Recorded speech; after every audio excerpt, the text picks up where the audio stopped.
Good morning, early game crew. Wake up. It's time to do that thing. That sports talk radio thing. I'm Elijah Campbell. He's Preston Thorne. She's Jen Jensen. And we are halfway through the week. Not a hump day for Preston, though. Not a hump day, not yet. Tomorrow is hump day, but we are moving through the week at a rapid rate. We are. Rapid. Expeditiously, correct. We are moving through this week very, very quickly. It's funny because it felt like time moves so slow when we're getting up to the season. And then now we have the first game, you blink, and now we're about to kick off against State here in a couple days. Yeah, blink again.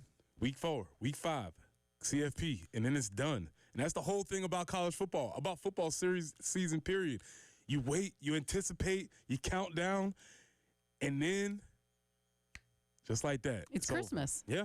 And then you're moving into Christmas. And so enjoy it, savor it, take it all in, watch as many dumb games as you can. Because it will be gone. Yep, you're gonna want to have Bowling Green State and Toledo on a Tuesday night once we get back into May again. I'm telling you, from experience, you're going to want that. You're going to long for that once that comes back around. Also, a thing that the fan base can enjoy. The South Carolina Gamecocks are a top 10 team in college football. Top 10. That is officially rarefied air. Does not happen often around We here. all have to make a decision. Are we going to go with it matters or are we going to go with it does matter? You can make either decision you want. I'm staying along the train of it matters. It does. And I'm rolling. And I'm excited. It matters more now than ever. You want to know why? I want to ask you a question here. Who picks the college football playoff? And I'll give you 3 choices here. Dogs, aliens, or human beings? Human beings. C. Bam.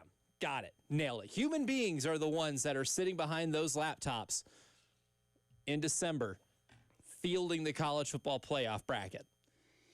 Now, because human beings are not aliens or dogs, robots, can't consume all of the football at once, I highly doubt the athletic directors and administrators who are behind those laptops in those meeting rooms fielding the college football playoff watched every single game this past Saturday. I don't think they watched Kent State Merrimack. I don't think they watched 2 quarters of Penn State Nevada because it was a blowout. Georgia won 2 national titles this decade.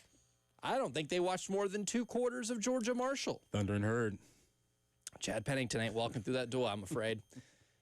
So where you're ranked does have a little bit or put a little bit of a preconceived notion about who you are in the back of their minds. Whether it actually matters on the football field or not, it matters in the court of public opinion. The court of public opinion can sway some in the college football playoff room. That's one of the reasons why. Maybe Alabama didn't end up getting into the college football playoff last year, not just because resume-wise they did lose to a couple 6-6 teams, but the fact that Alabama lost to a couple of 6-6 teams would be a little different if another SEC team lost to a pair of 6-6 SEC teams. They're human beings. They have preconceived notions. They have priors. If you can be very high up on their priors, you might either get more leeway, and it could help you once you get to a certain point of the season. Look, you beat South Carolina State like you should on Saturday. You beat Vanderbilt like you should the next week. You slug it out against Missouri on the road, do whatever it takes to get a win at Missouri, and then you beat Kentucky like you should. We're talking about a 5-0 season heading in to LSU, and if LSU beats Florida, I know we're starting to pile on ifs here, but that's a game between potentially 2 top 6, top 7 teams. Yeah, I mean, if you're 5, LSU's already number 3. If we're 5-0 at that point, and they hold serve and everything, that's 2 top 5 teams. I can be fairly convinced of that. As you're looking at maybe one of these other teams doesn't necessarily lose because of their schedule, but at least 2 top 5 worthy teams. Mm-hmm. And you're right. That's why it's so important. That's why when you say all preseason rankings don't matter, it doesn't matter. We're going to play our game. It does matter because this same South Carolina team could have started the year unranked or 23rd, 25th, won that game on Sunday, and then they would be ranked 21st. Yeah. Ranked 21st, and then you get to October. Say you go through the same 5-0 run, you're 12. Right. It's different. It's different because then you lose and you fall back to earth a little bit. But if you lose a game in a top 6-7 matchup at LSU, if you are to lose that one, you're not going to get punished a ton. Evidenced by what they just did with the voting. Texas lost, Clemson lost, Notre Dame lost. They did not drop out of the top 10. Why? Because they lost to other top 10 teams. Yes. And that matters. It matters. It does matter. It does matter. As much as you want to say it doesn't matter, we'll decide it on the field, rat poison, whatever. It matters. Yeah. And, like, that's the one thing about the Nick Saban rat poison thing I just never bought because, like, life's that way. If you're really good at something, people are going to talk about you doing it. If you're really good at something and you're doing something really special, people are going to talk about it. It's not rat poison. It's complimentary. But, yeah, I mean, look, you still have to go do your job. And South Carolina still has to go do their job. They can't sleepwalk against South Carolina State because if you have to squeak out a win in that game and it's remotely close, then you do undo some of the good graces that you had to start the season, or at least with that win against Virginia Tech. And you have to build that equity back with the people that are making the decisions at the very end of the year as to who gets to play in the college football playoff. But this is rarefied air. This is really cool. You're a top 10 team. Gamecock Nation, your football team is a top 10 team in America. Yeah, we haven't been here since 2014. That is a long 11 years ago. I'd imagine a lot of things about your life have changed since 2014. I mean, the technology you're using, the car you're driving, the house you're living in. Belichick's girlfriend was what, in middle school at the time? Yeah, right. 2014, she can't reference that. She can't, no. So, I mean, listen. She had social studies to worry about. Things have changed drastically since that time, and this is the first time we've been here. So you can be scared, you can be nervous, or we can embrace it. I say embrace it and let's move forward. Yeah, it's a lot of fun. It's a lot of fun. And Shane Beamer didn't get to talk about that yesterday because that poll was not released until after his press conference, but he did get to shed some light on some other things. I think one of the biggest talking points in terms of what this team has to continue working on moving forward to be able to achieve these really lofty goals that they have in front of them is improvement on the offensive line. So Shane Beamer yesterday was asked about what his idea of the offensive line is now that he's got a couple days to watch through all the film. It was. We got to be better. There's no question about it. And as I've said before, David, some of that's on offensive line, some of that's on running back, some of that's on tight ends as well. But there's no question there were some times that we got beat at the point of attack, didn't have maybe the push. Now, there were a lot of times where they had 8, 9 guys up there around the box too, and we knew there were going to be some runs into some big boxes and things like that. Their movement got us a couple times. There's no question that we got to be better, but not concerned at all. It was Rodney Newsom's first time playing in a Gamecock uniform. It was Boaz Stanley's first time playing in a Gamecock uniform. Tro didn't play a ton for us last year. Marquis, same thing. So you got a lot of guys that were out there for the first time, and they will be better going forward, and we'll continue to do a great job as coaches of helping those guys also. But, let's not lose sight. I think we were 4th in the SEC last year in rushing as well, so it's not like we've just gotten the crap kicked out of us in the run game. We ran the ball pretty damn good last year too, and we can't just say, well, that was all Lenore Sellers. We ran it pretty good. I can remember a lot of 3rd and 1s and 4th and 1s where we had explosive touchdown runs where we handed it to a running back and he rolled up through there, whether it be LSU, A&M, whoever it might be. So we ain't starting that freaking narrative again this year. And I'm not talking to you. I just we can run the ball around here, and we're going to. Get a little testy right there at the end. Say we don't want to start that narrative. Well, I think the best way to not start it is for you to be able to produce on the football field. Don't start none, won't be none, right? Hey, man, run the ball well, early, and I don't think anybody will be having that conversation. I think it's important to note that, yes, it was the distinct phrase he said that it was Rodney Newsom's first time wearing a Gamecock uniform, and it was Boaz Stanley's first time wearing a Gamecock uniform. That's cool, but more importantly, it's their first time playing in this type of environment. Wake Forest is cool. Yeah. Florida State is awesome. But this is where you got to perform. You got to perform here, and they are expected to. And based on their grades, they did not. No. Based on what you want from transfer portals coming in, check his birth certificate type of dudes, they need to be playing better than they did. And the idea that it was their first time playing. Nah, these dudes have played a lot of football. Yeah. They're not rookies. They're not freshmen. They're not anything like that. So I don't really buy that narrative, since we're going with that word, of excusing their poor play in the first game. And I think some or part of that narrative comes from was that you only had about 9 rushing yards in your first 8 attempts with your running backs. That's not a narrative. Those are statistics. Those statistics, yeah. And ultimately, at the end of the day, you still ran for about 3.2 yards per carry. Which of course I know that baked into that number are kneel downs, but it's still, there's a lot of room for improvement. I guess we can't sit here and act like there's not room for improvement. I'm still even of the belief that I think the offensive line played maybe better than some would give them credit for. I think if you go back and look at things like the safety, not necessarily the offensive line's fault. I think Lenore's probably has to get rid of that ball a little quicker and not run straight into where the pressure is coming from. I think that the play design was for them to get it out fast to avoid that type of situation. I think the safety was an overall team effort. I don't think we could just pinpoint that on the offensive line. And I thought, in terms of if we want to single out guys on the offensive line, I thought Casey Henry and Trevon Ball actually played really good games. I thought the right side of the offensive line played really well, and I figured that, or I think that's where you got a lot of your rushing success, was on that right side. And that's very encouraging, because Casey Henry was the weak link last year as far as the grade outs were concerned. So to see him improve, that's awesome. Trevon Ball earned a starting spot through camp into that, so that is also another encouraging link. So there are things to be encouraged about, but as we've talked about, offensive line is a unit. Can't have half of it playing well. You need to have it fully operational. Correct. Yes. And part of what's going to help that is being better on first and second down. If they improve that, then your offense will help improve as a whole. If you're running the ball better on first and second down, you're going to avoid third and longs. And on Sunday, the average third down distance was 3rd and 9. And that's not an acceptable number for this football team. They'll tell you that. Even if they got the win on Sunday, they'll take it, but you got to be better in terms of setting your offense up for more success on third down. That way, it's less of relying on Lenore's to be Superman on 3rd and 13 to be able to get a crucial first down near the end of the game. I asked Coach Beamer about that, about what they have to be better at in terms of getting to better third down situations, and this is what he said. He's he's steady and mature, and nothing seems to affect him. A lot of the same ways when people ask me to describe Lenoris, I would say the same.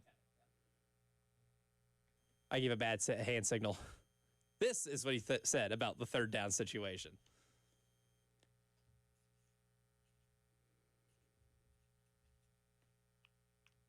Yeah, that's hard when you're in that number of third downs, or that number of long distances on third downs. We got to be better. Obviously, it's be better on first and second, whether it's play calls, execution, whatever it might be as well. Whatever it might be, some of those penalties, we had some pre-snap penalties there that got us in some longer situations. So it's hard to call plays on 3rd and long.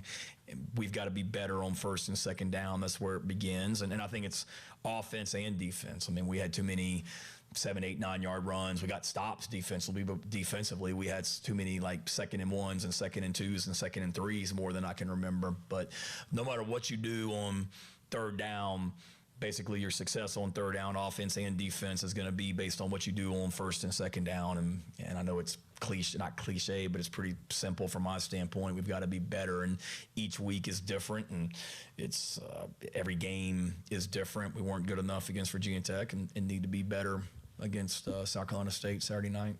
So that's something to watch for on Saturday night. How good is the offense on first and second down, and how much of that can be replicable once you do get into SEC play? We'll go ahead and take a quick break. When we come back, we'll keep digging into some of the things that Shane said about the offense yesterday, including the success of that first drive and how much of it was scripted. We'll hear from Shane and Oscar Attaway coming up next here on the Early Game.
Football is back, and Underdog is the best place to make picks and win money all season long, and you can play right now in South Carolina. Playing Underdog is easy. Just pick whether your favorite players will go higher or lower on stats like touchdowns, receiving yards, interceptions, and more. It works perfectly for me because I don't do a lot of fantasy, so I can just look at the stats, pick higher or lower. This week, I'm going with Jalen Hurts to go higher than 215.5 passing yards against the Cowgirls. We'll see how that works out for them this week. Download the app today, sign up for the promo code early game to score $50 in bonus funds when you play your first $5. That's promo code early game. Millions of fans have already won billions making picks on Underdog. Will you be next? Underdog, make picks, win money. Must be 18 plus, present in South Carolina. Terms apply. See assets.underdogfantasy.com/web/play and get terms _DFS_.html for details. Concerned about your play? Call 1-800-GAMBLER or visit nwcpgambling.org.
Two accidents to report: Blythewood Road at Winsboro Road, also I-26 eastbound at I-77.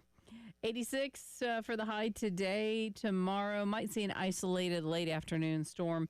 89 for the high, and then 92 on Friday, 93 on Saturday. As the temperatures go up, the humidity will be going up as well because, we are in South Carolina. But right now, a couple degrees cooler than it was yesterday. It is 60 on 107.5 The Game.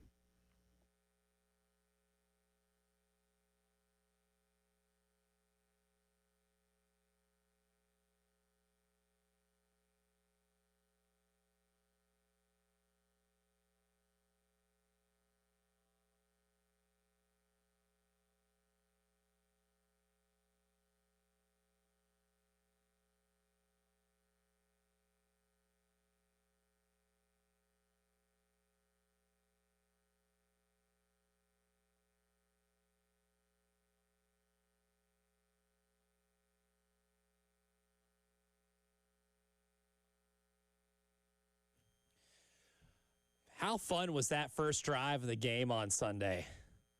Carolina takes over and methodically moves the ball down a field. Dump off pass to Maurice Brown, first down.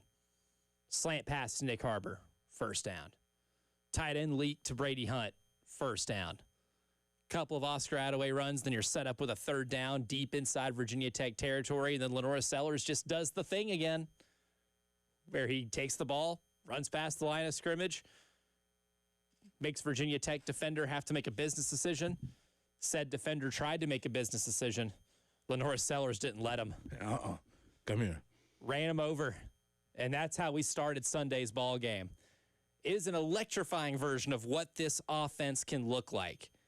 And Oscar Attaway yesterday talked about lining up in that formation, lining up with the offense that this team has.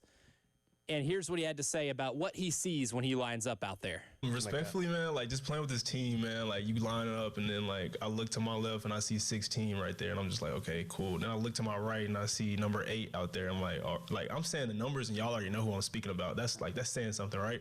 So then I look down at the ball and I see 50, you know what I'm saying? I see 74, I see 75, I see 78. I'm like, bro, we're good. And then like, so the first play, I see 44 come across and just 11-yard gain. All right, bet, let's go. Next play, boom, boom, boom, boom, boom. It's just stacking good plays on good plays. And like in the moment, like it's kind of hard for you not to like put a grin on your face because it's just like, yeah, like we moving that ball. But even on that, like I just said, like that first drive, I missed a touchdown, respectfully.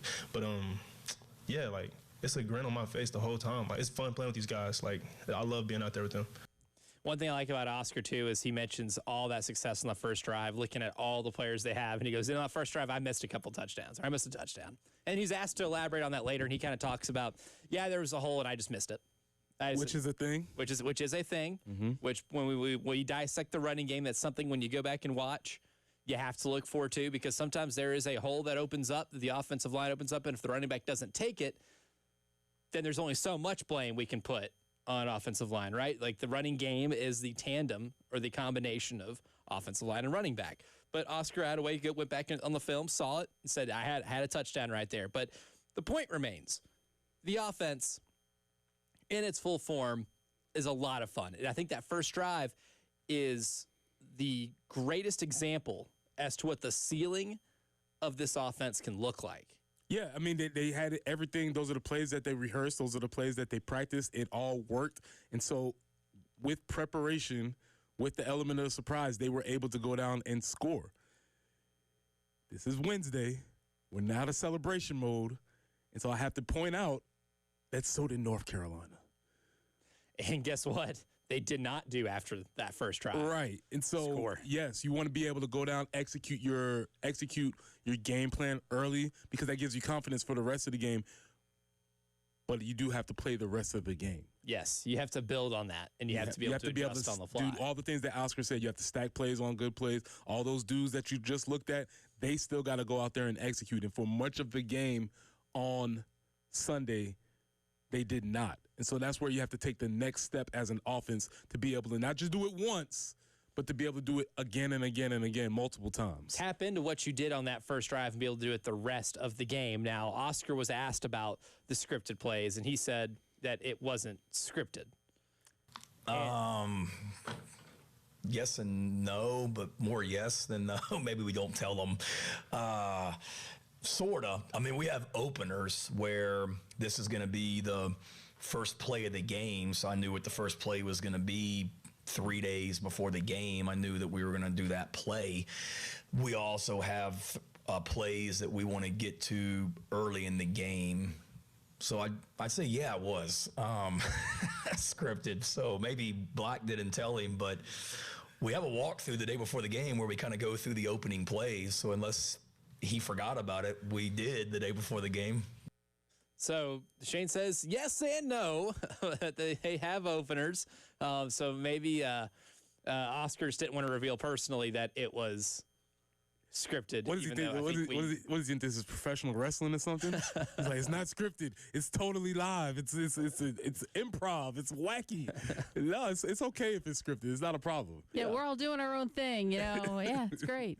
No, yeah, it's like he didn't want to give the big reveal of like, they script their plays, right? All right. It's only for the first, only for like the first 10 or so plays. Not the entire game, but a fun peek behind the curtain as to what went into that first drive. But it worked, and it worked successfully. And what their hunches and their preparation that led them to that point, everybody executed well. The second part is, what do you do when you get off script, or what do you do on the next play, or what do you do when something does not work as planned? And that's what the rest of the game really is. Yeah, is kind of adjusting on the fly to the stuff that Virginia Tech is doing. And I think that might have been what made the second part of the game, second quarter, third quarter, challenging for the offense too, was figuring out what exactly Virginia Tech is doing. They did have two new coordinators going into that game, offense and defense, so having to figure out what the other team is doing defensively on a more consistent basis can be a little bit of a challenge. But it's going to be like that for the first couple weeks of the year, because there are a lot of teams that you're playing that are going to have some roster turnover, right? You only have one game of film for this year's South Carolina State team. For Vanderbilt, you'll have 2 weeks of film. And thankfully for Vanderbilt, since they returned like 72% of their starters and players from last year, you'll be able to look back at last year too, and you're going to have a good, clear picture as to what you have coming up. Then after that, you have Missouri, who is going to be very new. Missouri also very untested, outside of the Kansas game this weekend. So you'll have something somewhat similar for that. But hopefully after that point, the mystery of who your opponents are dwindles a little bit. Yes, eventually teams settle into who they are, and they gain their identities, they scrap things that are not working, and they just sort of you have a better idea of what they're doing. And as you said, if the teams have coordinators tend to do the same things regardless of where they go. They sort of bring their systems with them, so they adjust to certain things or what they like to do in specific situations. So you can get an idea, but you don't have specific game film. And that's what some of the mystery is with the early games. Yeah, exactly. Not the early game. Yeah, the early games. Yes. Yeah, early games, singular, trademark. That's us right here. But we'll go ahead and take a quick break. When we come back, we will give you some examples from over the weekend about how football, to quote Al Pacino on Any Given Sunday, it's a game of inches. And we'll give you some examples as to how much of a game of inches football can be when we return.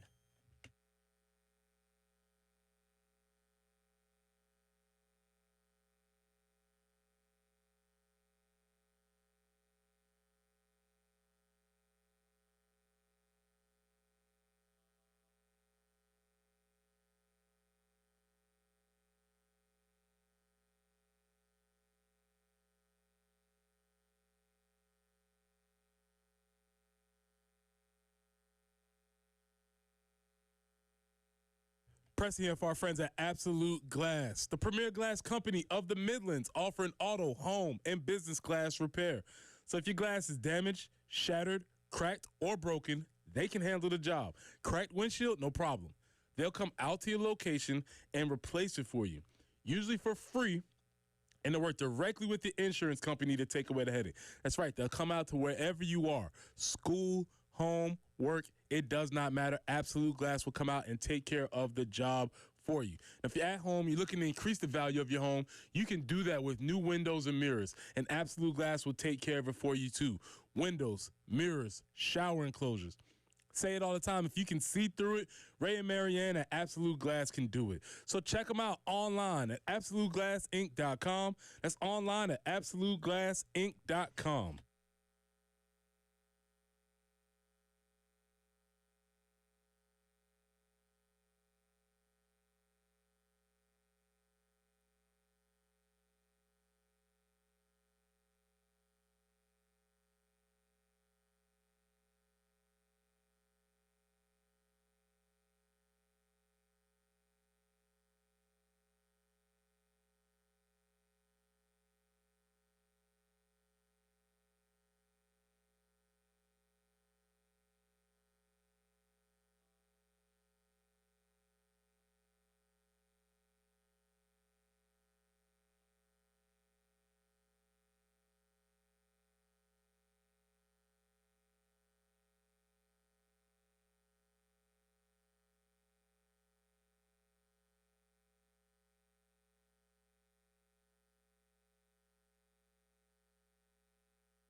I-26 eastbound at I-77, still working an earlier slowdown there.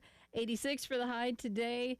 Temperatures will be increasing this week, and the humidity will be bumping up a little bit as well. 89 tomorrow with maybe an isolated afternoon thunderstorm. And then 92 for Friday. Game day, we're looking at a high of 93. Right now, though, the coolest start of the week, and that is 60 right now on the early game.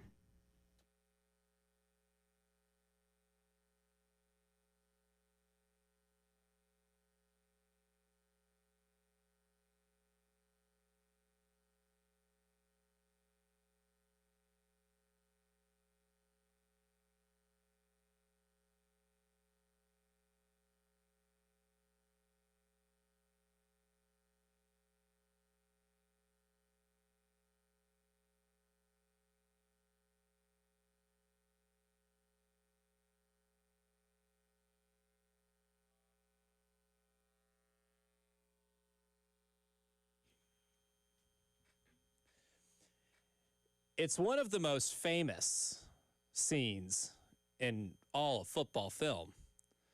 Al Pacino as a head coach talking to his team.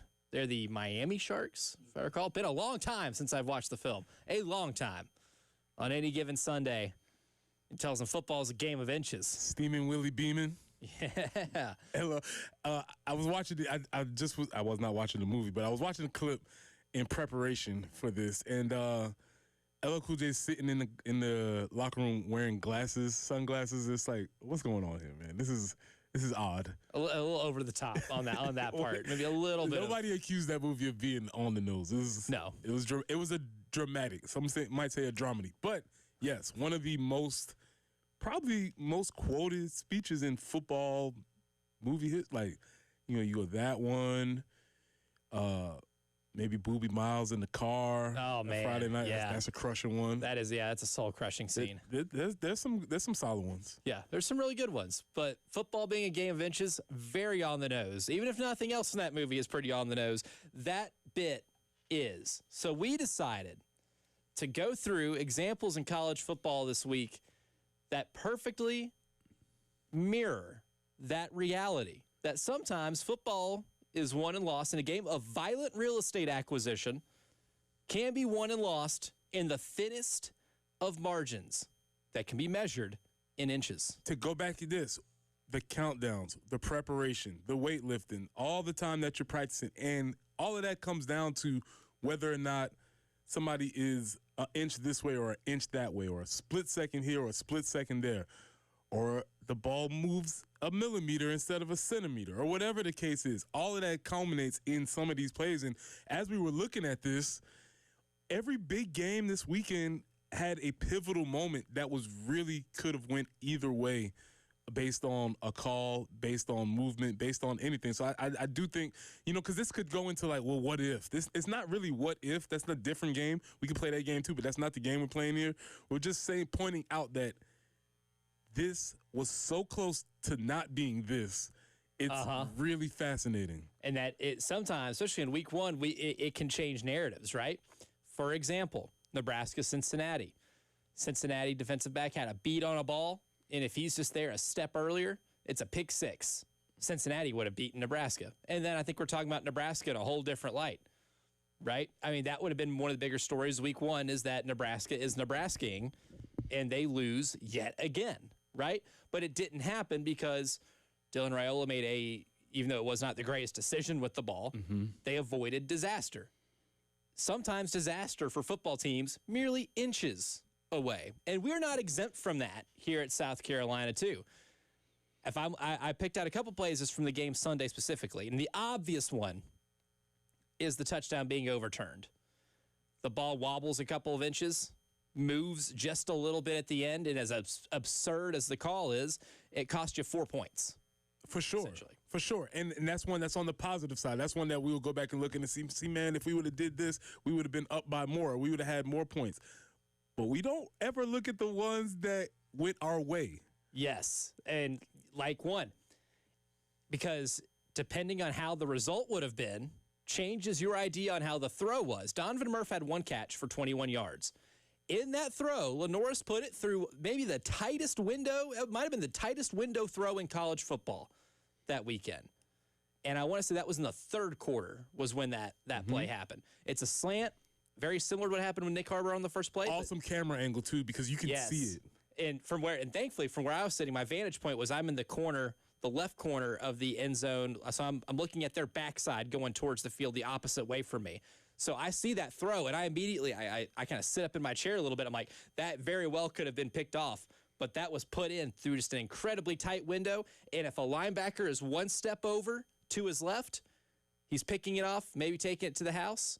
Or if that throw is maybe 0.01 miles per hour less, but to Lenoris's credit, he squeezed that in a window tighter than I think any college football quarterback, because it was not a banner weekend for college football quarterbacking. If we're being completely honest with ourselves, there was some bad quarterbacking. But that might have been the tightest window throw you saw in college football all week. Sticking to Lenoris, obviously he does the Superman thing. He shrugs the dude off. He breaks the tackle. But he still tight ropes up the sideline for another, 8 yards. Mm-hmm. Let's just say he just moves his pinky toe or his big toe an inch over, steps out of bounds. They don't ice because the running game wasn't, contrary to what the narrative Shane is trying to paint, running game was not going to get it. No.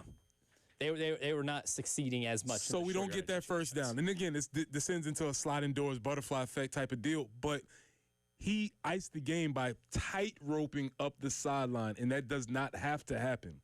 We've seen that so many times where he just takes a step an inch further. Now it's instead of getting the first down, it's third and long, and who knows what happens there. Maybe he tries to fit the ball into that tight window one more time, except this time it doesn't work, blah, blah, blah. A lot of things can happen. So, yes, we tend to emphasize the ones that go our way, but let's pay attention to the ones that maybe not necessarily. To me, the most glaring example of football being a game of inches over the weekend came in that Texas-Ohio State game, because we are looking at Texas now like they have a lot of problems. We still would have if they would have somehow figured out a way to win that game. But the turning point in that game was Texas going for it on 4th and goal and running a quarterback sneak. And yes, it's a quarterback sneak. That is not a tush push. They did not run a tush push. Real quick, timeout. Yep. This is good. There's a plague in college football broadcasting and football broadcasting where every quarterback sneak, the announcer wants to call it a tush push. It is not. There must be hand underneath cheek with forceful movement forward for it to be a tush push. And that is not the case in 99% of quarterback sneaks. Hey, we have a live stream going here, so can you and Preston, Preston, come here. replicate that move? Yeah, Preston, you're the quarterback. I am the running back, right? We are outside the bounds of the theater of football, so I don't feel comfortable doing that right now in the football game. That's okay. Yes, that'd be the reason. We can do that. Correct. But there is. You have to push cheek forward. Yes, hand must meet cheek, must meet forceful movement towards the goal line or the first down marker, whatever it is, whatever the objective is. Because when you watch Jalen Hurts them do it, there is a forceful push behind the quarterback. Maybe Texas should have done that. However, they don't get enough push up front. Booger McFarland, I thought, made an interesting point where they went to the wrong side of the offensive line. He says they went to the left side, but the right side would have been available. He said they would have gotten more push that way. Interesting way to look at it. But they didn't get it. They got stopped. Ohio State won the battle of the inches between ball and goal line, and that made the entire difference in the game. And it also continues the very true narrative that Texas struggles when they get to the red zone and that Ohio State owns them when they get to the red zone. Really, if Texas and Ohio State are playing and Texas gets the ball inside the 20, Ohio State's like, we got him right where we want him. Because that's, if for all that remember, in the semifinal, the college football playoff last year, that's how Texas' season ended. That particular play changes our whole conversation because it doesn't change how Arch played the rest of the game. But if he gets out of there with a W, it's like, got a lot to work on. But he won. He won. He's gritty performance. He gutted out when he didn't have his best stuff. And now you're having a whole different conversation. Same thing could be said for Miami Notre Dame. Oh, right? Yes. Oh, my God. Same thing could be said for Miami Notre Dame.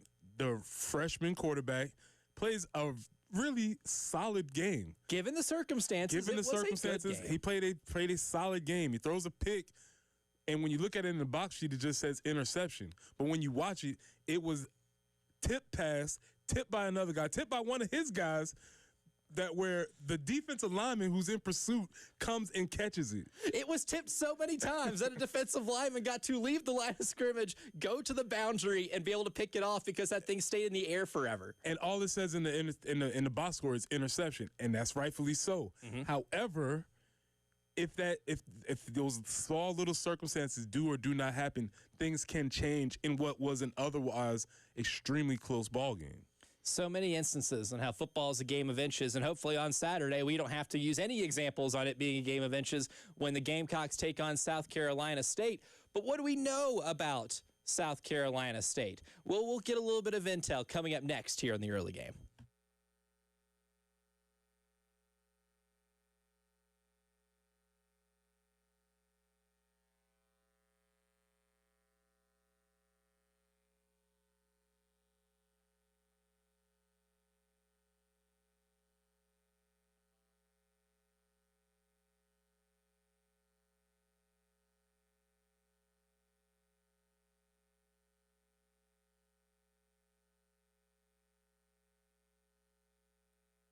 Now, there are not many worse things than walking around your house barefooted and stepping on a Lego, because that hurts. But what is disgusting is when you walk around your house on what you perceive to be is your clean carpet, and you step on something that felt gummy and matted down. Disgusting. Well, my carpet's got to be soft and fluffy, and with Zero Res, they provide a cleaning service that gives you zero residue and a lasting clean. That's why they call it Zero Res, and that's why I call Zero Res. And for this month, the more you clean, the more you can save, because for 3 rooms, you can get it for $119. Make it 4 rooms, it's only $144, and 5 rooms, just $169. You can get 5 rooms of carpet clean for less than $200. Save up to $30 today and schedule with Zero Res, and you have their patented cleaning process that uses no harsh chemicals. Create a clean that is safe for your family and your pets. Schedule online at ZeroResColumbia.com. Zero Res, spell it forwards or backwards. It's the right way to clean.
You hear the band right there.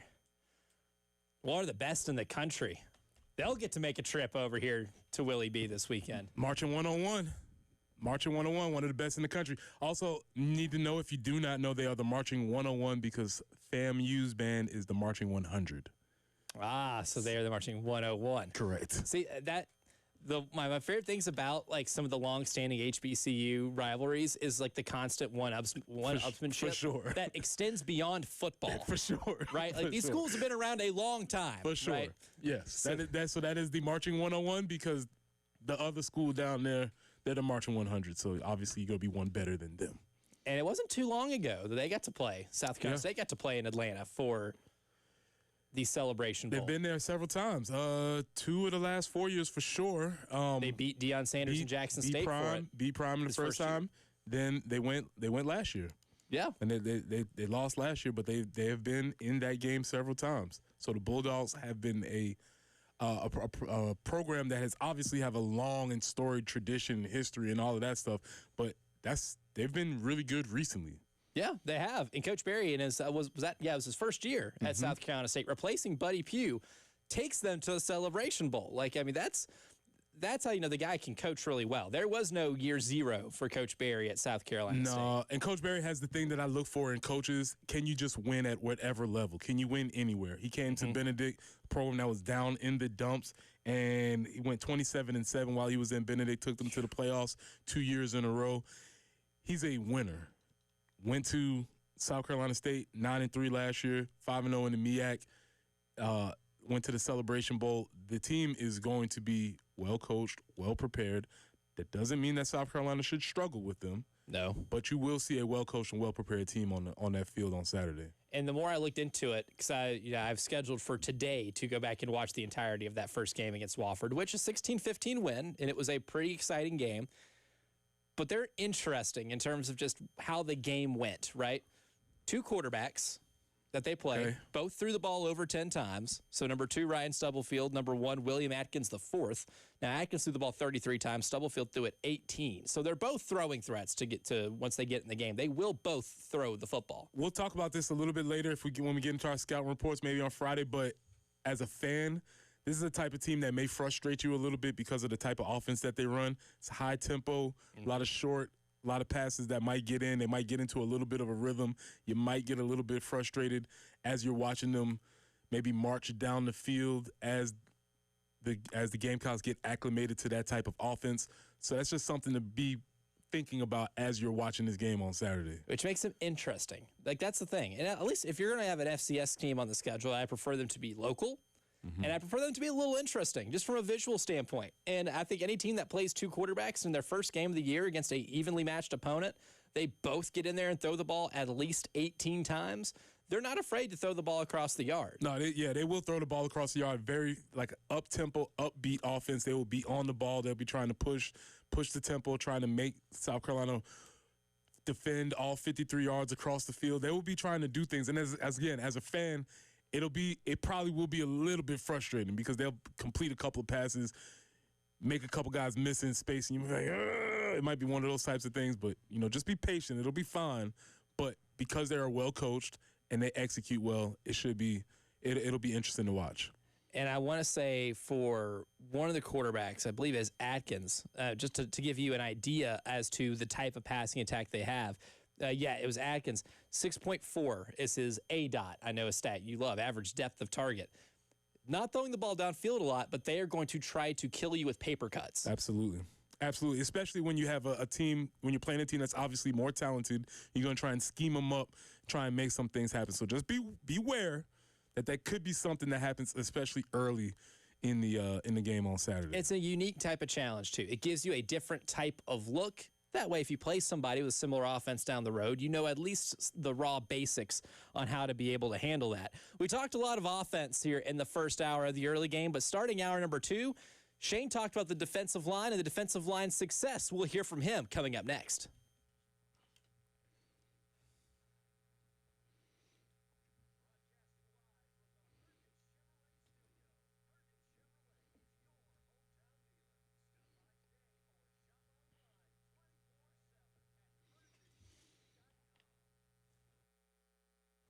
Pressing in for the good folks at Integrated Media. Football season is here. NFL is almost here.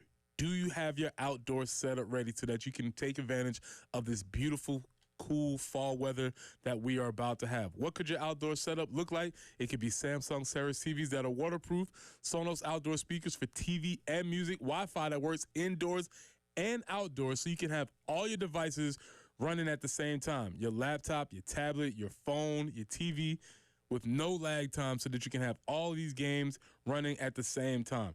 And you can control all of them from just one remote. From home theater setup to adjusting your thermostat or monitoring your security systems from your cell phone, Integrated Media is the company that you need to call. So call Nathan and Michael at 803-948-8327. That's 803-948-8327. Or reach them online at integratedmediainc.com.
Fairfield Road at I-20, we have a report of a slowdown there due to an earlier tie-up. Also, I-26 eastbound at I-77 and Highway 601 at Old Eastover Road. 86 for the high today under sunny skies. Few clouds rolling in tomorrow, 89 for the high. And could see an isolated thunderstorm popping in tomorrow. The humidity will be on the increase as we get to 92 on Friday, 93 on Saturday. Right now, though, the coolest morning of the week. We're starting out at 60 on 107.5 The Game.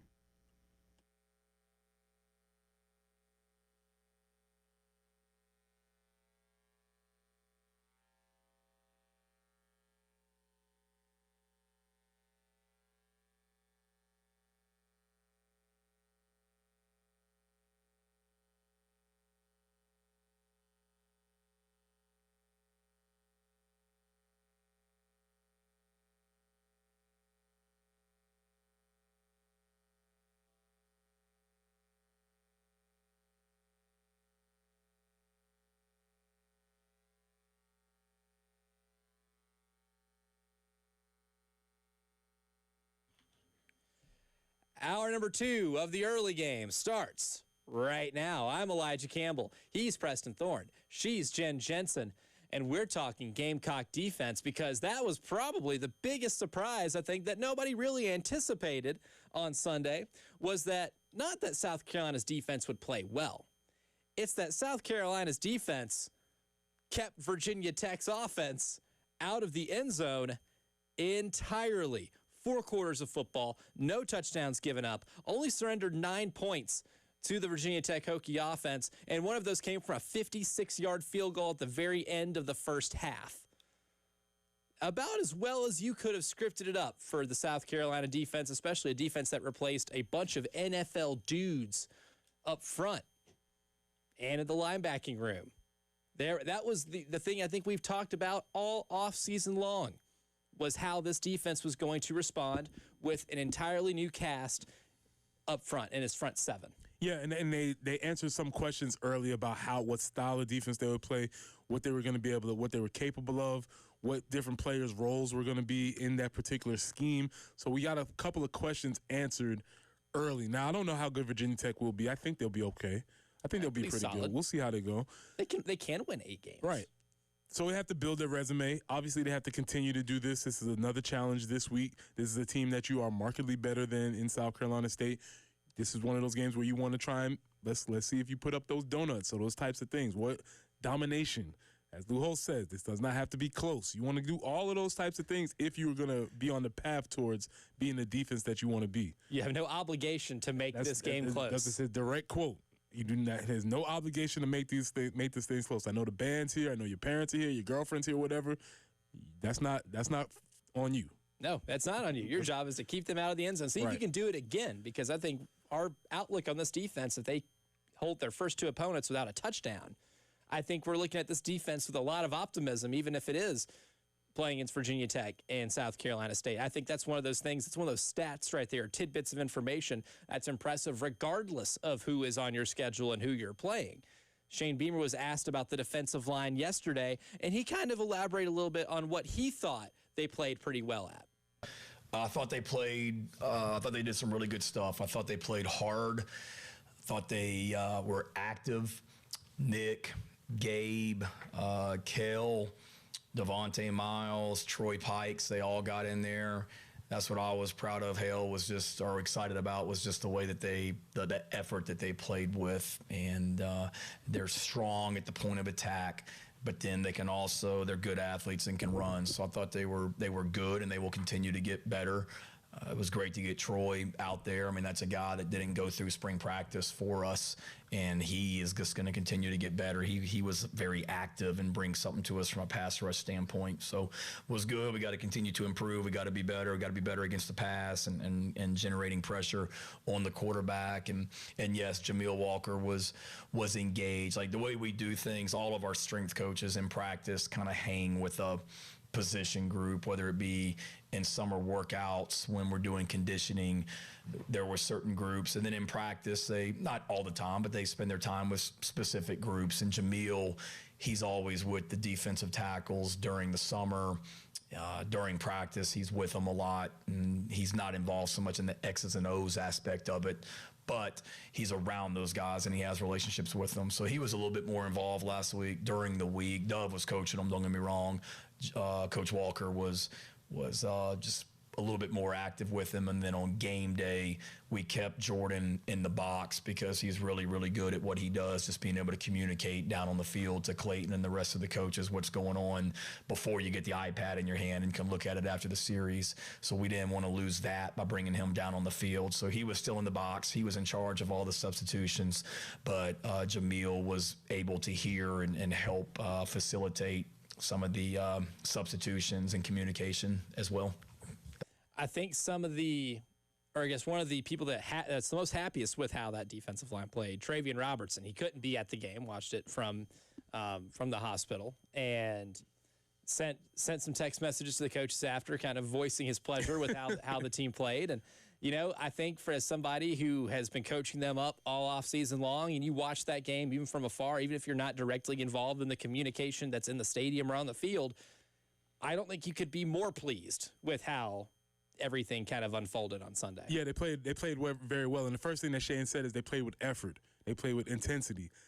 And yes, that is the baseline, but can the defensive line coach from Alabama say that? No. If anything, they're having to coach that this week. And so, yes, that is the baseline. You expect everybody to walk in the door with that effort, but we know as we watch football, that's not the case everywhere.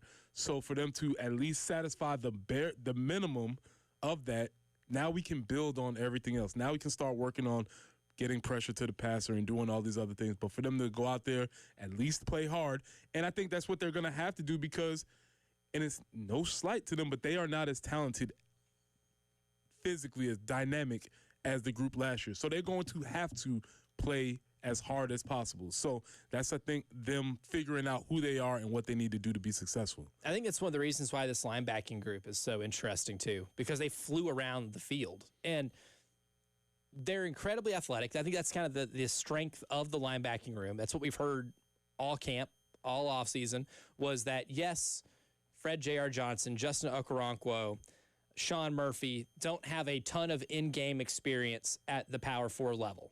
They don't have a ton of it. They have some. They don't have a ton of it. But what they do have is a lot of athleticism. The only way you can really tap into that athleticism is if you go 100% every single play. And if you want to look at some of just the effort plays, now, like Fred J.R. Johnson had 10 tackles. You don't do that if you're loafing around. Justin Okoronkwo had that one tackle on a first down when Virginia Tech was deep in South Carolina territory where he lunges out and tackles a running back from behind while he's in pursuit. And it was one of the best on-ball pursuit plays you will see from a linebacker in college football. That's an effort thing, right? That's the type of thing that Alabama's linebackers, their defensive linemen, were not doing in a game on Saturday, and they lost to a team they should have beaten by 2 touchdowns because they did not put forth that effort. Then when you get to be able to learn and stack on top of that the technical aspects of the position, a lot of the details of the game and a scouting report that ultimately goes into the things that made last year's group great, right? Once you get to that Demetrius Knight level of recognizing that Oklahoma's about to fake a punt on 4th down and you get in position to stop it before it has a chance to go anywhere, that's when you see what this defense can really do. And I think the baseline of replicating last year's success is at least already in place. Yeah, and it all starts with you bringing your effort to the team and doing that. And so I don't think you could have asked for more out of that group because it was something that there was a big question mark with them going into that game. They performed well, and now they have to get better at what they need to do. And then when it comes to the pass rush, too, he says they need to do it a little better. I mean, they did it really well. I think if you're doing it better, then you're in a spot where you're one of the best defenses in America. I mean, they did pressure. I think PFF did count 17 quarterback pressures for South Carolina in that game. Yeah, and what they do as a pass rush, again, is going to be different than what last year's group did as a pass rush. TJ Sanders was a pass rush specialist. Tonka Hemingway was a dude that could get to the quarterback whenever he wanted. I liken these guys being more to, if I use a basketball idea, right? They're going to be like PJ Tucker. Just sit in the corner. Corner 3-point specialist. Just sit here, hold up the pocket, keep the integrity, and when Dylan flushes them, you just be there to take the sack up. Yep. Just don't get beat. Be in your spot where you're supposed to be, and you will get a lot of statistics based on Dylan doing his job. Dylan does his job. Jatius Gear does his job from the edge. They flush the quarterback, make him step up, and you just sit there and you just gather it up like a corner 3. You just wide open. Somebody else will get to a certain spot, and you just got to be able to take advantage of that. Absolutely. And that's a good way of thinking about it, too. Basically, you're telling your defensive line when it comes to pass rushing, be a good rule follower here, right? I mean, I've talked about quarterbacks being good rule followers, like Will Howard at Ohio State last year. Will Howard didn't have to be a Heisman winner. He didn't have to throw for 5,000 yards or 4,000 yards, or he probably didn't even have to throw for 3,000 for that team to be able to do what they wanted to do. All he had to do was be a good rule follower, and then that offense can take care of itself because you have weapons. Oh, yeah. Oh, it's time to break it down. It wasn't planned. It wasn't scripted. We got to do it. Impromptu, Professor P. It's a pop quiz. All right, here we go really quickly. When you're talking about pass rush lanes or pass rush integrity, you will hear that phrase kind of thrown about, bandied about all the time. And so what we're talking about is when we have a 4-man front, you want to specifically have 2 people on each side of the ball in order to maintain balance. Your defense ends are going to try and get upfield. When they get upfield, that's going to make the quarterback step up into the pocket where you're going to have one defensive lineman on one side, one defensive lineman on the other side. Hopefully they'll be able to make a play. What you don't ever want to have is you don't ever want to have imbalance or 3 people on one side of the ball, unless you're getting really fancy, but that's higher level things. But you always want to keep gap integrity, especially with a group who's not as talented of pass rushers. They want to maintain their lanes, stay 2-2 on each side of the ball, let the defensive ends cook, and you be there to gather everything up. So that's what these guys are going to have to do. Maintain pass rush lanes, pass rush integrity, push the pocket. All right, so you might be pushing the pocket. Keep yourself. Don't get deeper than the deepest. Keep the quarterback on the inside shoulder. If the quarterback's on your inside shoulder, we also used to say inside and front. If he's inside of your shoulder and you can see him, then you have a chance to make a play. It at least contains him, right? And you can contain him from there. So always want to, when you hear those ideas about pass rush lanes, it's 2-on-2 on each side. Oftentimes, when you see a quarterback skirt out, it's because one of the defensive linemen got to the other side of the ball, and now there's a huge gap. And you can see it developing when you're watching as a fan. You can see it happening. But this group is not going to be as dynamic as trying to make pass rush moves or doing any of the exotic things. Hold up your pass rush lane. Let the two DNs cook. I think that's what we saw on Sunday with Kyron Drones. Drones, even though some of his accuracy deficiencies that he has, is still maybe the best quarterback on your schedule in terms of evading pressure. Well, it's not going to be as important against South Carolina State this week because they don't do a lot of dual threat stuff. They're going to be in the pocket, getting rid of the ball quickly. West Coast style. So now you're going to be trying to, get your hands up, blocking all some of those short passes. But it will be very important the week after that when Mr. Pavia comes to town, right? Yep. When he comes to town and he's a little elusive, he likes to scramble around there, that's when it's going to be more important. And that just means when Kentucky comes to town a couple weeks after that, Zach Calzada, who is not necessarily known as a runner, might be barbecue chicken. Correct. Dylan Stewart might be frothing at the mouth. That interior defensive line will be frothing at the mouth because they know he'll have to step up in that pocket. And if you can just get some push on that offensive line, you're going to make that guy throw a football out of a phone booth. But, I mean, you look at the schedule, too. There's a ton of opportunities on that schedule with quarterbacks who are nowhere near as good as evading the pocket than Kyron Drones. Drones was running for his life a lot in that game. And that's the one thing that I noticed when I saw that South Carolina only had 2 sacks. And I said, well, the sack number doesn't tell the story about South Carolina's pass rush because if you just go back and watch the game, he had to bail out of the pocket constantly during that game. And I think that maybe is what forced some of maybe a bad throw here and there, or it also forced a wide receiver to not be able to catch the ball cleanly. That's why they had so many drops as well. And, I think that kind of contributes to that. And you disrupt the rhythm of the offense. You disrupt everything that they're trying to do. So like I said, on that first series, while we went down and we were scripted and everything was on time and everything was right, that's because they weren't allowing very much pressure or the play design didn't work. Pass rush pressure disrupts offenses. And it's that simple. So they will get better at it, and it's something that they need to work on, but they just need to really focus on that idea of gap integrity. It's a big thing to look for as the season goes on. Maybe not as much for the South Carolina State game, but it will once we get later on into the season. But coming up next, it's the early game morning meeting because we have some announcements that come from Shane Beamer himself. What's the injury report looking like? What do some of the players have to say about their performance from the game Sunday? We will hear from them as we start the early game morning meeting coming up next.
Well, with football in full swing, the holidays are just around the corner, wanting to get your house looking a little bit extra special.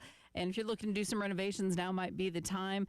And if you're looking for some new countertops, Carolina Stone Craftsman is the place to go. Just outside Columbia in Chapin. We went there and toured their showroom. It was absolutely fabulous. Learned more about the fact that they really understand that kitchen and bath projects can be kind of an investment, but they try to make it as affordable as possible with their granite, their marble, their quartz, while delivering the highest quality of countertops and the best service around.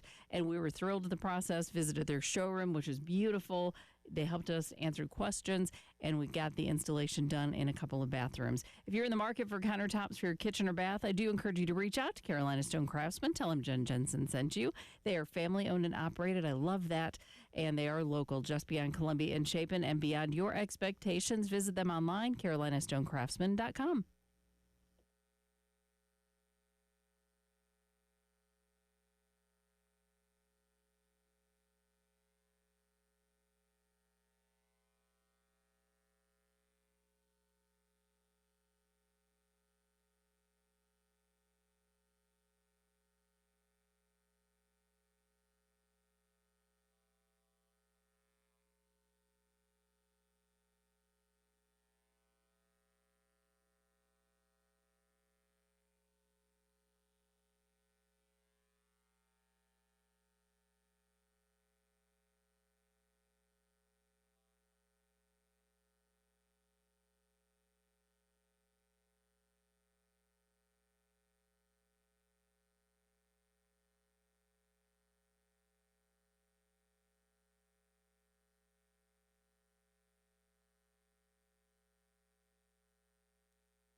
Still getting things cleaned up there. Highway 601 at Old Eastover Road and Fairfield Road at I-20.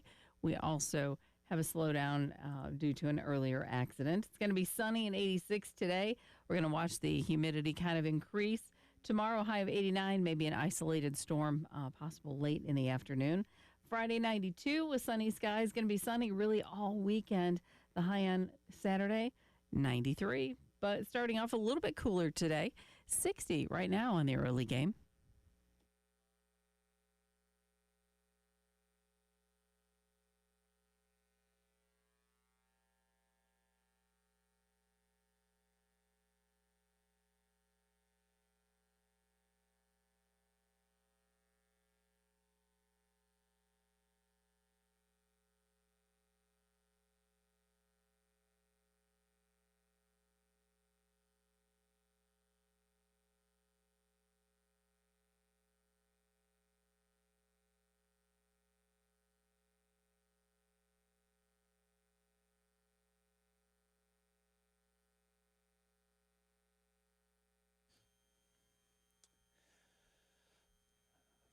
Fun morning meeting this morning because we're going to hear a lot from Coach Shane Beamer.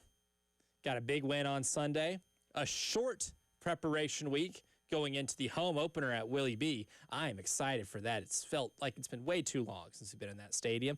What was that, Jen? November 22nd or 23rd, I think, was the last time we were in that stadium for the Wofford game last year. Yeah, I can't believe it. Been a long, long time.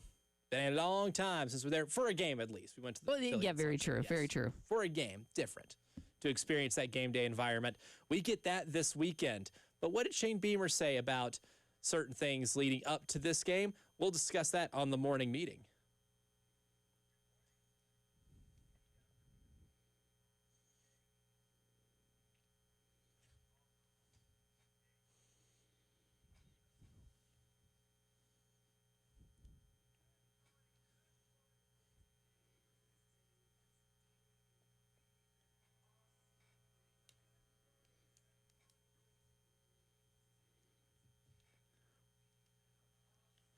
Yes, it will, because we're only a couple days away from football being played at Williams-Brice Stadium for the first time this season. It's going to feel so good being back in that palace.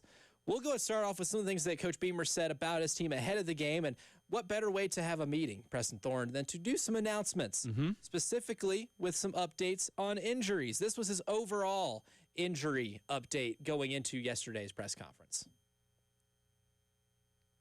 Injury update, Judge Collier and JT Gear are the only two coming out of the game against Virginia Tech that we're concerned about. I would say they are doubtful for this week, but thankfully it won't be long-term. We were a little concerned about Judge, his injury being long-term, but it wasn't and won't be. Don't know if they'll be quite ready this week, but we'll see. They're trying like heck to get back. So thankfully, from what Shane's saying, they avoided disaster, long-term injury rise with Judge Collier, because I'm still expecting Judge to be your number one cornerback out on the boundary this year. Yeah, that's what you want to see. Obviously, when he came out, he got injured early, came out on crutches. You knew he was sort of done for the day. That's where depth comes in, and you have to have guys that can step up. They had some dudes step up in that situation, but you want to have all your guys going into the later games. Now, to be very clear, this is me making this distinction. Those are the injuries that came out of the Virginia Tech game. Yes. I think that's a very clear distinction. He did, yes. Okay. That wasn't maybe the overall injury situation. Okay. Those are of the two guys who got hurt, and Jatius Gear got hurt on a play and an awesome play that he made during that game to get a tackle for loss. Another one of those guys that just a big part of the depth that you have on the defensive side of the ball, and who replaces those guys will be really interesting to watch for on Saturday against South Carolina State, specifically with Judge Collier. I'm looking at Miles Norwood a lot as somebody who's going to get maybe more run at that outside boundary cornerback position and seeing how he fares in a matchup that he should be able to win. But that, going back to the distinction you made, those are the two that were just hurt against Virginia Tech. I want to credit Alex Jones from the Big Spur for asking this question, because he noticed, and I'm sure a lot of you did, that Jared Brown and Michael Smith didn't get a ton of targets. Now, Michael Smith did catch a pass, but Jared Brown did not, and did not see. I don't think he saw any action on Sunday against Virginia Tech. So he was asked about Jared Brown and Michael Smith and whether or not their absence in the offense was injury related. Yeah, primarily. Jared was healthy, but he was a little bit limited in practice leading into the game. So we had planned on playing him, but then when we got into the game, we just didn't feel like he didn't feel like, and we didn't feel like he was quite where he needed to be as the game went on.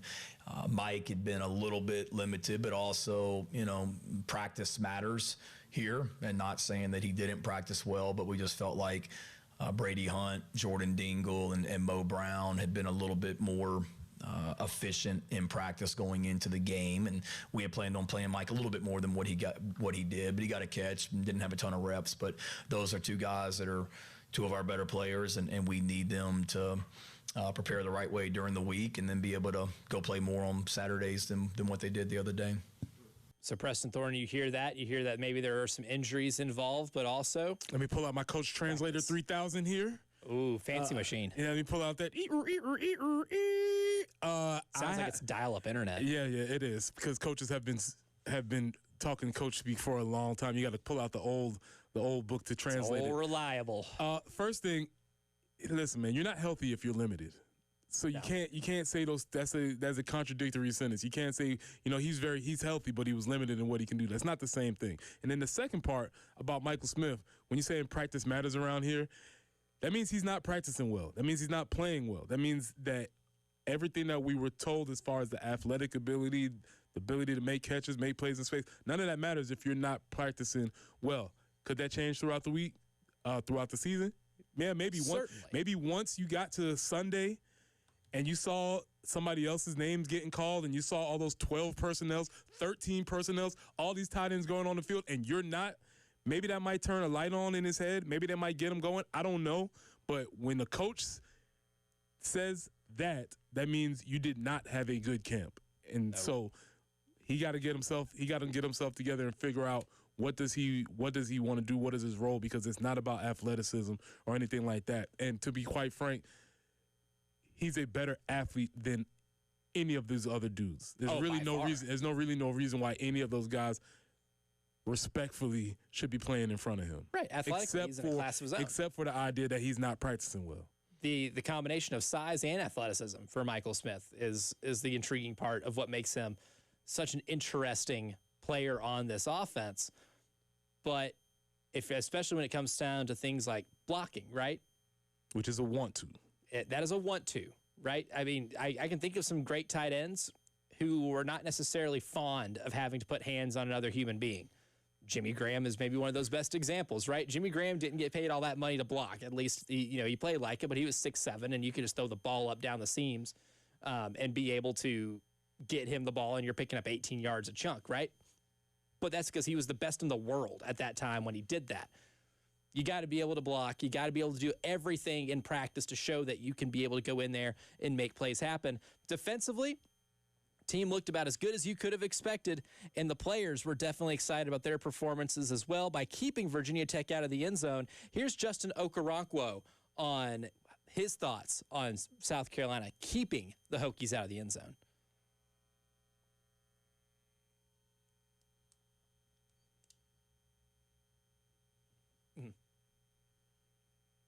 I mean, shout out to all our strength staff. I would say the conditioning we do over summer definitely helps us out with that, just being fresh and even in the fourth quarter. So, yeah. So the conditioning helped the defense get in position to by the time they get to the fourth quarter, they were still able to keep Virginia Tech out of the end zone. Peyton Williams also asked, as he is the one with the game-sealing interception, how this defense was able to keep the Hokies out of the end zone. It shows that, we're here to play. We're here to play ball, basically. So we got a great coach, Coach White, making those calls, just putting us in position to win one-on-ones. So there you go. That's from the players about their success. Never forget, or I was just reminded again, J.O. is German. He is. He is. It just caught me by surprise again. Like, oh, yeah, I forgot about that. Yeah, I mean, because you don't expect that on a football team. Yeah. Now, soccer, yeah, yes. for sure. Yeah, so it's like, Even basketball. I forget. American foosball, as they call it over in Germany, from some of the small German I'm able to remember from my days of taking it in high school. Kleine. Small, yes. Kleine Deutsch. Mm-hmm. Little German. Wow. Kleine Deutsch. Jawohl. Das ist sehr gut, Preston Thorne. Yeah. Wow, well, he knows a little bit of German, too. Justin Okoronkwo would be pleased. Most importantly, beer. But us knowing a little German maybe makes us who you thought we were. Well, we're going to tell you who proved that same thing in college football this week, coming up next.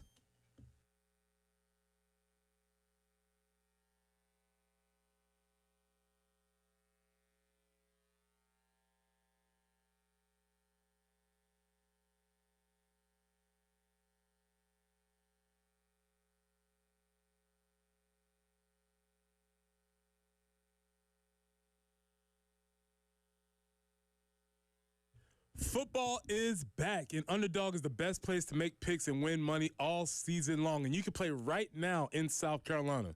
Playing on Underdog is an easy way to play. Just pick whether your favorite players will go higher or lower on stats like touchdowns, receiving yards, and interceptions. This week, I'm looking at Jalen Hurts to go higher than 215.5 passing yards. It's one that you might want to look at. Download the app today and sign up with promo code EARLYGAME to score $50 in bonus funds when you play your first $5. That's promo code EARLYGAME. Millions of fans have already won billions making picks on Underdog. Will you be next? Underdog. Make picks, win money. Must be 18 plus and present in South Carolina. Terms apply. See assets.underdogfantasy.com/web/play and get terms _DFS_.html for details. Concerned with your play? Call 1-800-GAMBLER or visit www.ncpgambling.org.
Augusta Highway near Bar Road. We have a report of an accident there. Still working on Fairfield at I-20 and Highway 601 at Eastover. And 86, that's the high we're going to have today. It's definitely warming up as the week progresses. Increase in humidity as well. Tomorrow, 89. Isolated thunderstorm possibility late in the afternoon. And then for the weekend, sunny all weekend. 92 on Friday, 93 on Saturday. And again, as we mentioned before, this is the coolest start to the day that you'll have all week. 59 currently on 107.5 The Game.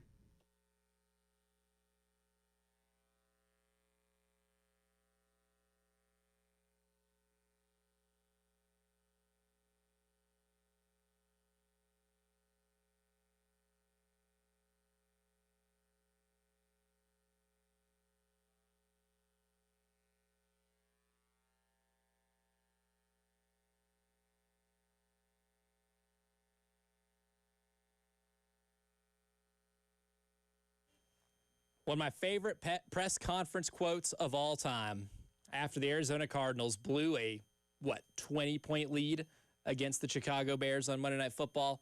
Dennis Green was asked about the Chicago Bears. He said, they are who we thought they were. And that has inspired me and Preston to be able to tell you who, over the course of the weekend in the world of football, is who we thought they were. And there's no better time to do this than week one, considering we either get our priors confirmed or denied, at least for a week. So, Preston, who in college football this week is who you thought they were? Yeah, listen, we've been doing this all day. And I don't mind piling on here. But your record without the greatest quarterback of all time is 40 games into the L column. Ooh. Yes, I'm talking about you, Bill Belichick. You are exactly who I thought you were when it comes to college football coaching. That performance on yesterday, Monday, did not surprise me. Not only because of you being at the helm of the head coach, but also the roster that you had constructed. That is exactly who I thought they would be. So in order to pile on, I don't mind piling on. Bill Belichick, you were exactly who I thought you were. I got 2 positive, 2 negative. Actually, I have 3 negative. Okay. We'll keep piling on here. I want to pile on Kentucky. Yeah. As I said before the season started, that Kentucky is cooked. You did. You've been adamant on this. I have been. I don't know how many people at SEC Media Days voted them to finish last in the conference, but I did so with an absurd amount of confidence because I just do not believe in that roster construction. I don't believe in how they've been conducting their rent-a-quarterback system for the last few years.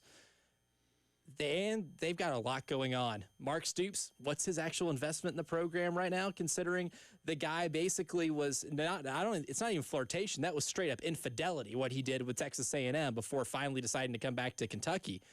But they were only up 10-2 against Toledo at halftime. And I wouldn't have been surprised at all if Toledo was to have won that game. When we were doing our underdog challenge, which we'll do again tomorrow for week 2, I was heavily eyeballing Toledo against Kentucky. Kentucky ended up winning 24-16. It was not pretty. It was 10-2 at halftime. Zach Calzada didn't look great. The team didn't look great. And they looked comparable to the number 1 team in the MAC. And when you're in the SEC, you can't be comparable to the number 1 team in the MAC. So Kentucky, you are who we thought they were. That's kind of like they're the they're the last team in the SEC, first team in the MAC. That's not where you want to be with this. I'm gonna go with the folks in the purple pants. Their 2 coordinators are exactly who I thought they were. Tom Allen, thought you were pretty good. Yeah, and I thought they were solid. And I thought when you lined up the new defensive philosophy with the talent that they have on defense up there, thought it was going to be solid, formidable, something to look forward to. Look forward to looking at. On the other side, Garrett Riley, you're exactly who I think you are, and I've not been. I'm just down on the whole Riley family, but that's me. But Garrett specifically, because he sort of rose to fame in the shadows, and he rose to fame in the shadows of his brother.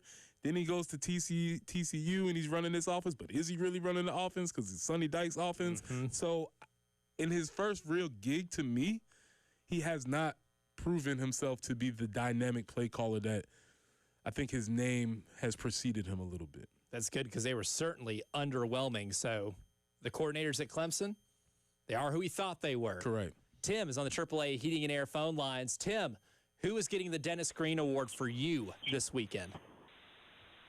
Alabama. They exactly who I thought they was. Oh, I love that. I'm 60-year-old. If everybody remember back in the 90s, 80s, and all that, they wasn't nobody scared of Alabama. They wasn't nothing. Nick Saban is what made Alabama what it was. I mean, I told y'all before, I married a Gamecock. My wife been married a long time, but she's a Gamecock. I like the balls. I like both of them, you know. And there's a whole bunch of good coaches in the SEC. That Caleb DeBoer, whatever his name is, he's a good coach. But Saban was a great coach. Mm-hmm. You can take, Preston knows this, I played sports a long time. You can take a whole bunch of individual talent, put them on a ball team, they can be just outstanding. If the coach and all of you can't come together as a team, all that talent don't mean nothing. And that's what Saban was good at, a team. I mean, he was great. So Alabama's exactly who I thought they was. And when Saban left, I told everybody, listen, you watch, Alabama will fall back. It ain't gonna be nothing in a year or two. That's the truth. So they exactly who I thought they was. I love it. Great Thank you for the call. Great call. Call, You get Tim. Yeah, because I mean, when you show up to Florida State and you're expected to win by 2 scores and you lose by 2 scores, Kalen DeBoer too. I mean, I talked about this a lot during SEC Media Days. He has a history of going on the road as a double-digit favorite and underperforming, specifically in conference play. But apparently, that narrative is not strictly, just a conference thing. It is apparently a non-conference thing too, where he will take a team that is heavily favored and just brutally underperform. I'd be remiss, I'd be unfair, I'd be biased if I didn't aim it back at us. Our offensive line, unfortunately, is who a lot of people think they are. Who they've been the past year, though improved at the end of the year last year, there was not a lot of evidence to point in that first game that this unit is still not going to be one of the weaker units on this team. And that's obviously we need more data. There's more games to play. Can they get better? We hope. Will they get better? That's to be seen. But for now, the offensive line is who I thought they were. Yeah, there's definitely some improvement that needs to be done there to avoid any type of narrative coming back that they are something that they don't want to be. I've got a positive one right here. Okay. Georgia Tech quarterback Haynes King. You are who I thought you were. And I'm going to go back to a tweet that I saw during that game. I don't know if you're a good quarterback, but I know you're a dog. And that guy ran for 156 yards on the ground and a rushing touchdown. I almost don't even care what he threw for because that guy, you saw it throughout the course of last year and in big games, put his body on the line for first downs. Like that man exhausts himself out. And that's a player that if he's your quarterback, everybody else on that team is picking up that contagious effort, right? Haynes King is so fun to watch because of how hard he fights for first downs. And in a game in which they came out as poorly as you could, turning the ball over on your first 3 possessions, you still end up winning a game on the road, a game that you won on accident because of Haynes King. Yeah. Yeah, and he's just so fun to watch. He's so fun. He's like a bowling ball. He's bouncing off of people. He's getting up. He's cut. He's bloody. You know, he's getting the call. He's taking dirt out of his face mask. It's a throwback. It's a throwback to a different era. Feels like he gets beat up every play. For sure. But he just keeps coming back up. I mean, maybe one of those admirable players to watch in college football is Haynes King. He's definitely a ton of fun to watch. Unfortunately, can't spread the good cheer anymore. I thought I wanted to have some positives, and there's some positives that I could have, but I'd be remiss to say again, hey, Nico. Oh, you are who we thought you were. Maybe you are who Tennessee thought you were.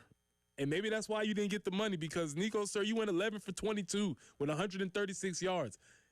That does not feel like a dude that should command what he thought he could command. And you lost by 20-plus points at home to start your season. So congratulations, Nico. You were also a Denny Green Award winner. We'll go ahead and get more of Preston's takes on the week that was because Preston or Reston is back.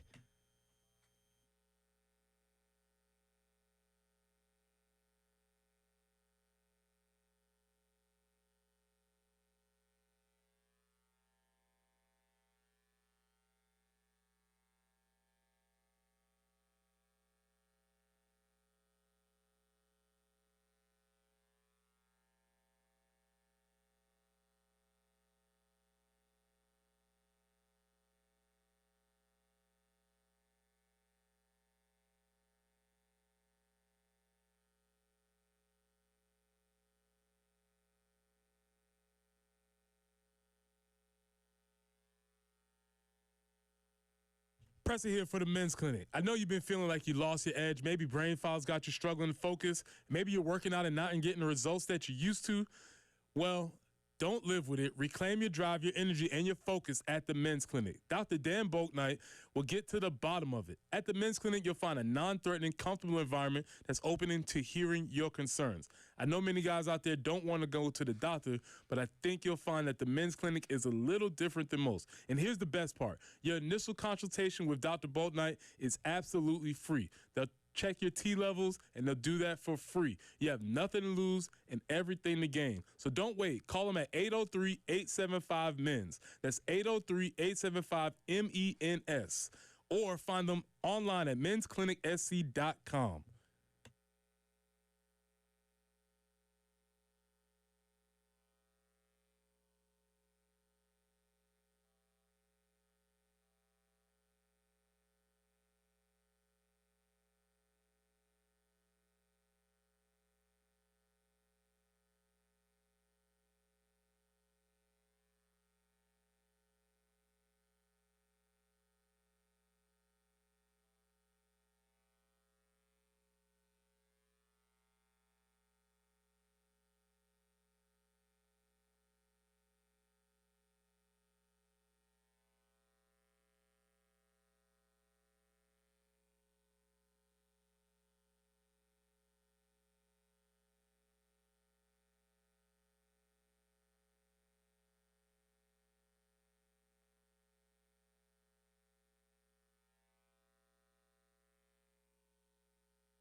Funny text on the Firehouse text line. Trey's giving his Dennis Green Award winner to Nick Harbor. Exactly who I thought he was. Fast as hell. Would make Lightning McQueen look like his wheels are square. pretty fast. You get it. I think that 64-yard touchdown made a lot of people channel their inner Coach Green. He is who we thought he is, Correct. At least who EA Sports thinks he is. which is the fastest human being on planet Earth. 99 speed. Oh, man. But today we're bringing back Preston or Reston because I got to get Preston's takes on a few things that happened in the SEC. Even if it's a weekend where only a couple of teams played high-profile games, we'll still get some takes out here. So we'll start off on one of those high-profile games. So Preston or Reston? LSU is not only a dangerous threat to win the SEC now, but the college football playoff as well. I guess you get Preston. Based on my system, begrudgingly. They have a good coach. They have a borderline, great college quarterback. They seem to have figured out the defensive part where, hey, we have this dynamic athlete in Harold Perkins Jr. Just let him go play football. Let's not try and do anything with him. Let's not put him on the weak side of the formation. Put him in the middle of the formation. Let him do whatever. That seems to be working. Something I'll keep my eye on. Preston. Certainly. I think that the thing they proved was the defensive side of the ball. I think that was really the big thing for me was Harold Perkins was finally used in a way that highlights his athleticism at the college level specifically, where he can get away with a lot of certain stuff that maybe he can't get away with in the NFL, but you can in college. Why not make him do that and make yourself a better defense right now to where you can win yourself some games? Preston or Reston? Oklahoma running for only 3.5 yards per carry versus Illinois State is a thing. Capital Go Cardinals. T. Hey, they didn't get shut out. They put 3 points on the board There in you Norman. go. Let's go with Reston. I'll give them another week. Okay. I'll give them another week. Let's see what happens. Maybe they were rusty. And maybe I could give that same bail to us. I just know this story a little bit better. I'll give them another week and see because, to be quite honest, I have not even seen a highlight of that game. Yeah, I remember reading through people because I follow a ton of people that cover everybody in the SEC. And that was kind of the thing with Oklahoma is like you didn't run the ball very well against an FCS opponent. And that's supposed to be the thing this year is that you got Jaden Ott in the transfer portal. I believe he had 3 carries for -1 yards. And here's the thing about running the ball against a lower opponent. You should be able to do that. Yes. If nothing else, you should be able to do that. So maybe that's slightly concerning, but I'll give them another week. Preston or Reston? Ole Miss's Austin Simmons threw for 341 yards and 3 touchdowns versus Georgia State.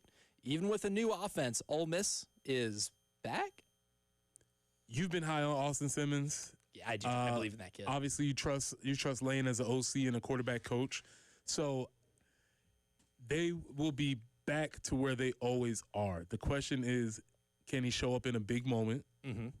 And can the defense stop somebody when they need to? And those are questions that are just always going to have to be answered by a Lane Kiffin team. Yeah, and that's my thing is I definitely believe in Austin Simmons. I think the flip side of it, an addition to that, is that Harrison Wallace, the guy they got from Penn State, did catch like 4 for 130 and I think 1 or 2 touchdowns. They're going to need him to fill that Trey Harris void and have somebody who is just a go-to receiver. Lastly, Preston or Reston? Gunnar Stockton leading Georgia in rushing yards versus Marshall tells us something. Preston. Because I'm not impressed with Gunnar. I think that's a name obviously we've been familiar with around here, and obviously we see where we are in I'll take our quarterback situation rather than that quarterback situation. Also, for Georgia to be known as the team that has the stable of running backs where they have dude after dude that can run. Mike Bobo wants to run the toss sweep to the short side of the field, and they do it, and it works. That's not a very good sign for me. So it is a thing, Preston. I think their offensive line was definitely down last year, which is disappointing if you're a Georgia fan because they were supposed to have the best offensive line in college football. Disappointed. The way their schedule is, you don't want to be disappointed when you play against someone like Texas's defense who comes to Athens at one point later this year. 2 hours down, 1 hour to go. Got a whole lot for you in hour number 3 of the early game.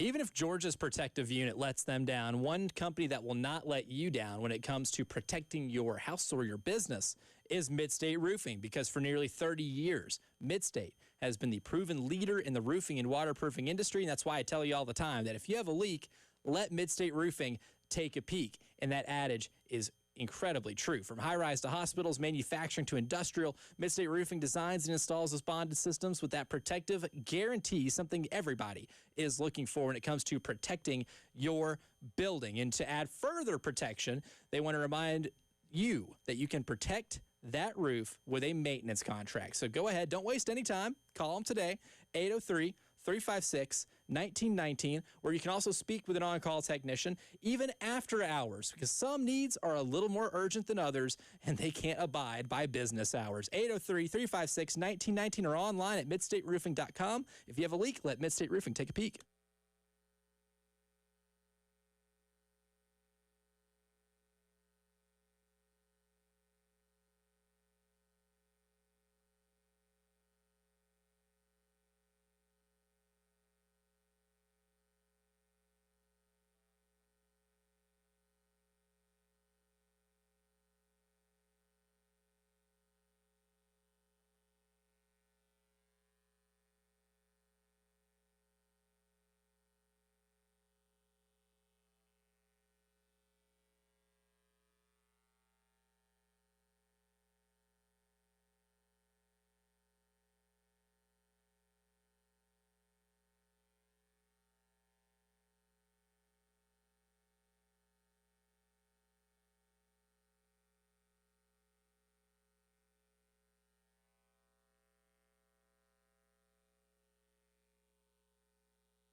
Augusta Highway near Bar Road. If you're approaching that area, be mindful there's an accident there. Also working on Fairfield Road at I-20, Two Notch Road at Longs Pond Road, and hopefully cleaned up soon, Highway 601 at Old Eastover Road. And yeah, the forecast is going to continue to warm up each day and get a little more humid as the week progresses. 86 today, 89 tomorrow with a few clouds and maybe a pop-up late afternoon shower or thunderstorm. And then Friday and Saturday, looking for sunny skies, high about 92, 93. Cooler start to your day, though. Right now, it's kind of sitting at 59 on 107.5 The Game.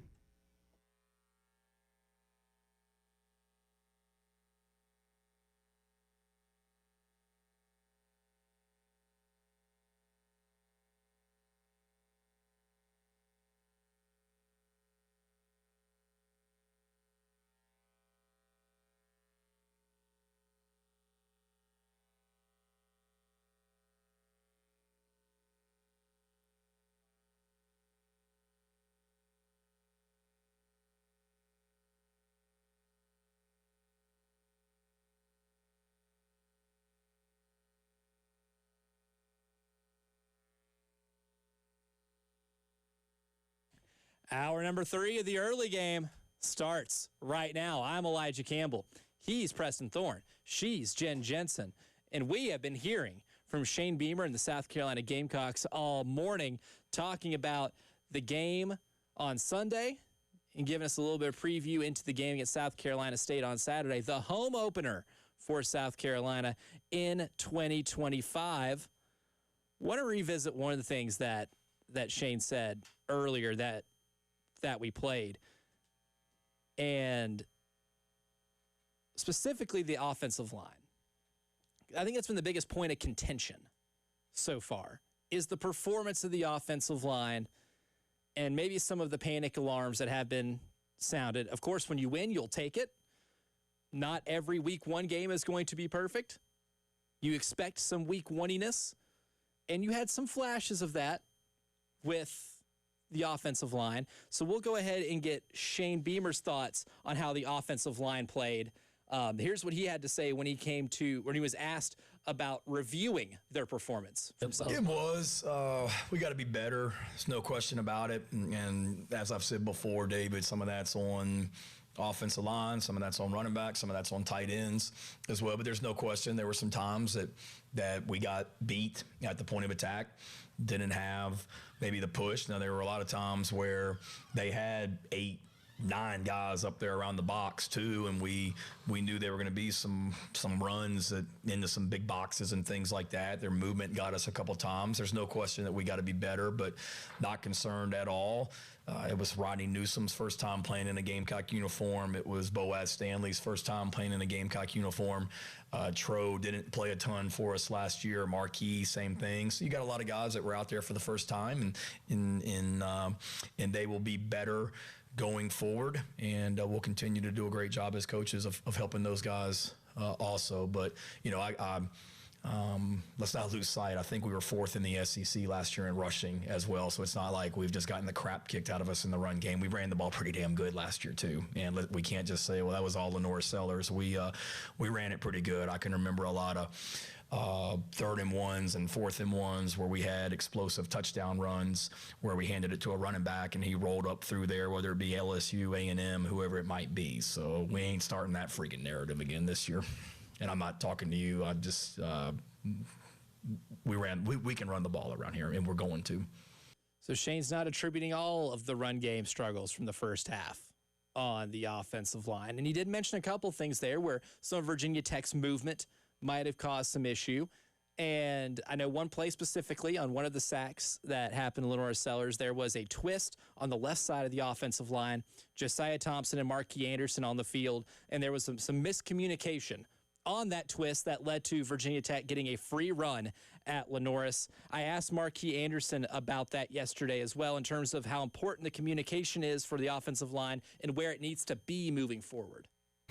Communication, I'll say we have a lot to work on, but right now I think we have a really good communication baselines. That's one of our key goals each and every week: communicate, listen, communicate, affirm. So I think going forward, our communication can get better, but I think for now it's pretty good. So, Preston Thorne, you hear all that from Coach Beamer and Marquis Anderson. What are kind of your main takeaways? The big thing he said, let's start from the back where he said that, communicate and affirm. So a lot of times there's, like Roger, copy, that type of, things that we're talking on walkie-talkies, except it's happening with a 275-pound man screaming at you. Right. You have to have these communication things. That is all offensive line play is about, is trying to figure out how are we working? Are we working together? Are we working separately? When are we working together? Who's got who? What gap? All of those communication things have to happen in a very short period of time. What I saw from Virginia Tech, because I still watch the game, I still watch the defensive line for the other team. It's just where I watch the game. You can't coach that out. I can't. They weren't doing anything that was very technical. They were doing some twist that early in the season. If you're not prepared for, if you haven't been working on them, they might get you. It's all communication. It's going to take reps. It's going to take them doing the same things over and over again. We'll see moving forward. As far as the run game, that's cool. If you don't want to blame the offensive line, no problem. We'll blame all y'all. Everybody get on the line for the running game. Everybody. It doesn't matter. Team game here. Listen, Shane, if we don't want to do that, that's cool.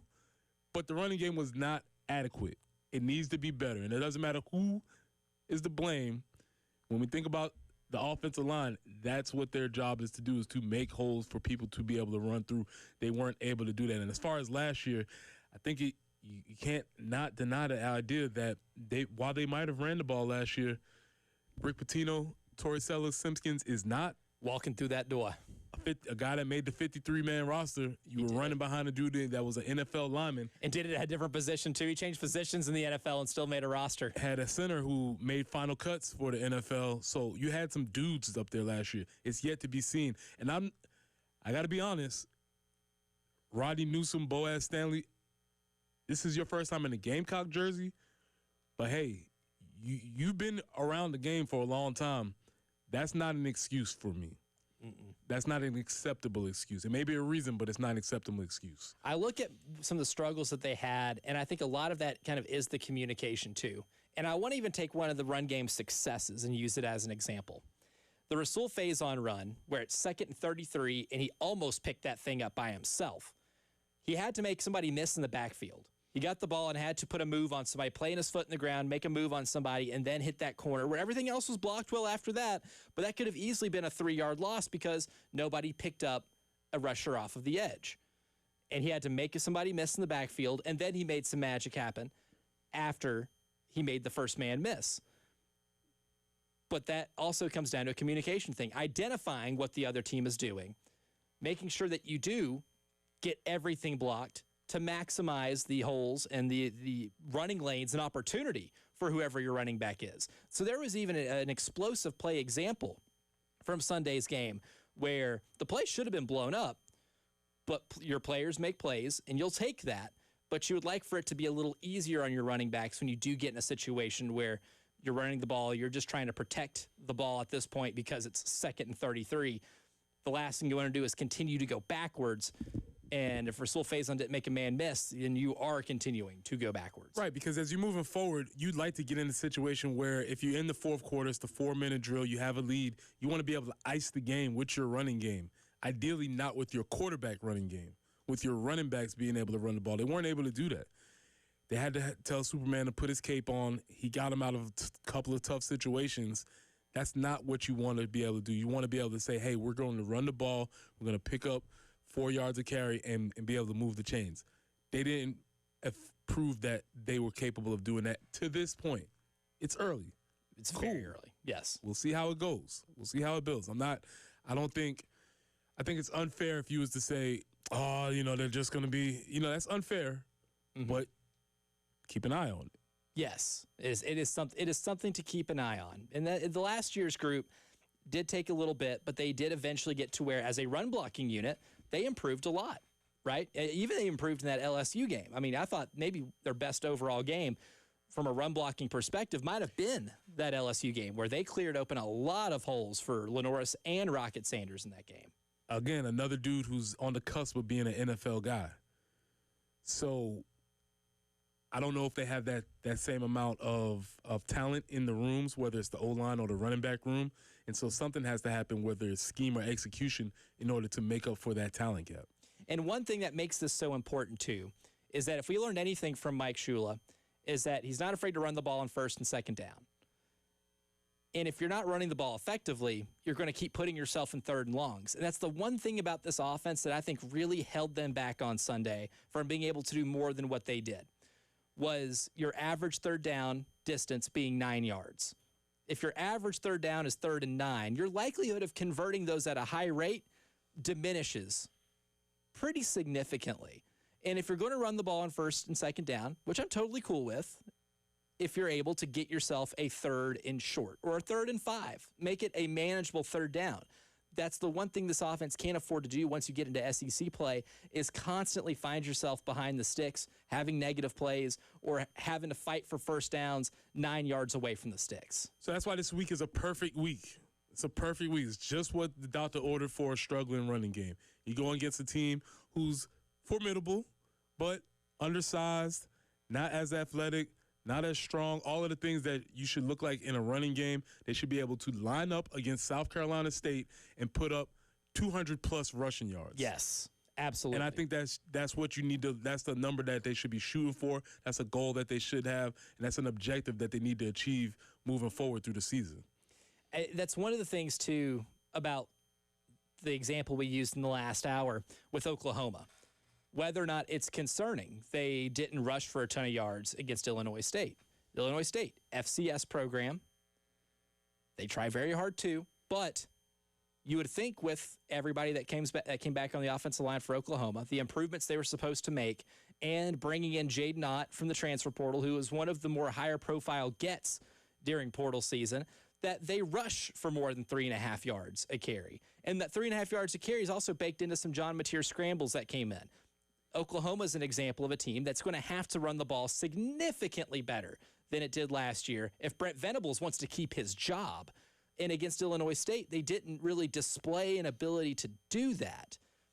What you have this weekend against South Carolina State is an opportunity against an FCS opponent to prove that you can take advantage of line mismatches. Because no matter how good some of those guys are at South Carolina State might be technically, no matter how skilled they might be, they're going to be undersized. Any FCS roster compared to an SEC roster is going to be undersized. On the whole, yeah, absolutely. Yeah. There might be one or two dudes, as we know. There's going to be, yes, there will be one or two dudes who could play at any level, and that's the difference between FCS and FBS. On any FCS team, there's probably 1 to 5 dudes who could play/start it anywhere in the nation. Yes. But that's where it ends. And also, oftentimes, some of those players that are that good are at FCS schools because of things like being undersized, right? They're traits in them. They didn't meet the specific measurable, or they wasn't a step. Instead of running a 4.5, they ran a 4.6. Right. You know what I'm saying? Like, whatever. They can still ball, but there's just not a roster full of them. Exactly. Like, there's ultimately a reason. And I think somebody like Torricelli Simpkins is a perfect example. Played at North Carolina Central, right? An FCS school. And there might have been a couple of things that when he's coming out of high school that just didn't wow FBS schools or SEC schools. But he developed while he was there, and he was able to get those things that ultimately a school like South Carolina would covet in an offensive lineman. But nonetheless, there's only one Torricelli Simpkins to 4 other offensive linemen for North Carolina Central. Exactly. So when it comes to what's going to happen on Saturday, I think something to look for is just watching the line of scrimmage, every snap, and then evaluating how they play against an opponent you're supposed to be bigger, faster, and significantly stronger than. Asterisks. On that North Carolina Central line, I happened to notice because shout out to my guy Cedric Williams, now the offensive line coach at Florida A&M. They had 2 dudes go to the league. Oh, wow. And guess what? They won the Celebration Bowl that year. They did. They were pretty damn good. Yeah. There's a reason. There's a reason they won the Celebration Bowls because up front they did have 2 dudes that are now, in the NFL. It happens. Yeah. So it's still from top to bottom, your starters all the way down to your third stringers, you will be bigger, faster, and stronger at all those positions. You just got to be able to take advantage of that. So that's one thing to look for in the game on Saturday. But we'll take a quick break, and we come back. There's a trend in the NFL that makes the NFL such an intriguing television product. It's the ability to have a bad year and bounce back the next year. Worst to first is the thing that happens in the National Football League all the time. So Preston and I will give our picks on teams that we think have the best chance of going worst to first. In honor of the season starting tomorrow, we'll tell you who the sleepers might be in the NFL coming up next on the early game.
Hey, it's Jen for CHW Cabinetry in Lexington, and I've talked about what a great experience we had with them when we had to redo our kitchen thanks to a flood, and it was such a good experience when it came time to updating a couple bathrooms. we knew who to call. We got in touch with CHW Cabinetry and got cabinets for those bathrooms. There's so much that they can do to help you out. It doesn't have to be a complete room remodel. The pantry, hey, are you a little bit annoyed with the fact that you can't find anything in there and you have to reach way back? They can get some drawers in those cabinets and make it a lot more functional. The wire hanging racks that I've talked about in the closet in your bedroom that just are annoying at times. You want to get those updated? They can help you out with that. Maybe you're working from home, have a nice office workspace to have. They also can help you in that respect. CHWCabinetry.com is the place to go, or call them at 803-520-6837. Tell them Jen sent you. CHW Cabinetry, passion from inspiration to installation.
Few accidents have been cleared, but a reminder of two that are still in progress. Two Notch Road at Longs Pond Road and Augusta Highway near Bar Road.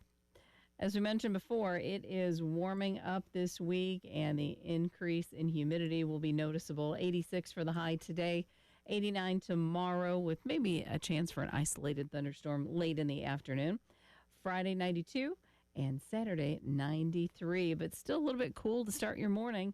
61 currently with some beautiful sunshine here on 107.5 The Game.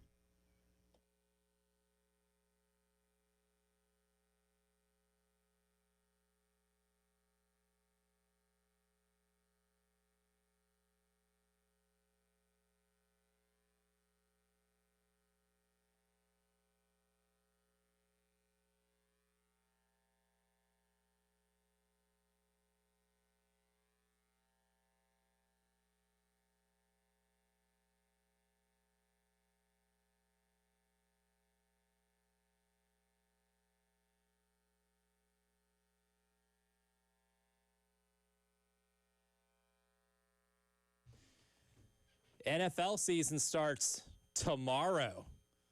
We've already gotten to now where the pro season starts. That flew by. Kind of snuck up on us. I It mean, did. rise up, but man, this is here.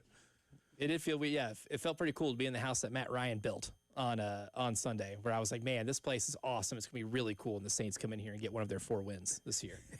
Looking forward to that. Relax, buddy. Relax. Looking forward to that one. We'll have the same discussion when it comes to teams that go worst to first next year for the New Orleans Saints, because I still think they probably finished last in that division. And you know what? Not going to be Spencer Rattler's fault, because I said that to somebody over the weekend. They go, "Oh, you don't believe in Spencer Rattler?" I said, "My brother in Christ, I don't believe in the organization right now." Any of them. I don't believe in in most of the offensive line. I don't believe in the aging defense. So the Saints are a team that I will not be picking to go from worst to first in the NFL. We'll be cheering Spencer Rattler. Absolutely. Torricelli Simpkins, Kai Kroger. We'll be cheering for you. Absolutely. But your work's cut out for you. Kai has a great opportunity in front of him this year. Great gig. Maybe the best gig in football right now is being the punter for the New Orleans Saints. The Saints are one of several teams here that are that finished last in the NFL or in their division. And the thing about the NFL is that when you finish last in your division, when you have your outer divisional games, they're going to be scheduled against other last place teams. That's how the NFL has always operated. The schedule will be a little easier for the teams that finish last in those divisions. So out of all the teams that finished last in 2024, the Patriots, Giants, Browns, Bears, Titans, Saints, Raiders, 49ers, there's a good chance one of them can end up winning their division. It happens in the NFL all the time. You hear that list of teams, Preston Thorne, the one that strikes you most as the most likely to be that team that goes from worst to first and sneaks up on people is whom? Patriots, Giants, Browns, Bears, Titans, Saints, Raiders, 49ers. Okay, let me start with the Patriots. Coach and quarterback. New coach? Vrabel. I believe in a Mike Vrabel coach team. Believe in Vrabel? You spent a lot of time around Vrabes? Guy's a winner. Yep, he's a winner. I like Vrabes. Drake May. I like Drake May. I like him. Yeah, I like him. Okay. I mean, I don't think he'll be like a Hall of Famer, but I like him. I think there's a strong possibility, especially when you combine that with them being in the same conference as the New York Football Jets. Yeah, they're not very good. The Miami Dolphins. Yeah, I don't know what the hell they're going to be this year. So I do think there's some possibilities there. I started off with them first, but I think they probably are, to me, seem like they have the most likely opportunity to do that. Giants. That's a big need, too, in the offseason. What do you think about the Giants? We just heard that Jackson Dart won this backup quarterback spot. He's the backup quarterback. I'm more skeptical than I am optimistic when it comes to Jackson Dart as an NFL quarterback, because I don't think he's a very good decision maker.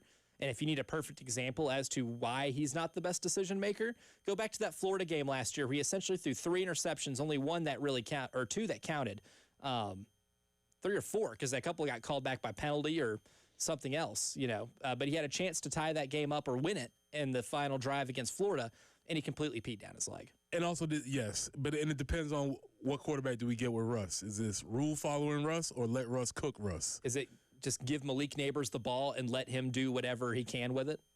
Back to the philosophical question. Cook or cooked. Or let him cook, right? So I don't know where Russ falls in that continuum. The Browns. Cooked. Cooked, right? So I don't see that happening for them. The Titans. I'm intrigued by the Titans. I think I might even lean Titans in this exercise because of a few things.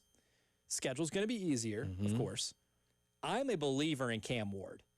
And the fact that he may be the least talked about #1 overall pick of all time probably gives a little more fuel to that guy who is a football maniac. His whole existence is football. That's a kid who had worked his way from being a 0-star high school prospect to going to an FCS school, shattering their record book, going to Washington State, shattering their record book. And Washington State has a history of quarterbacks throwing for a ton of yards in college. Cam Ward holds all those records. And then goes to Miami. And he's not the reason that Miami didn't play in the college football playoff last year. I'm looking at you, Mario Cristobal, and that entire defensive unit.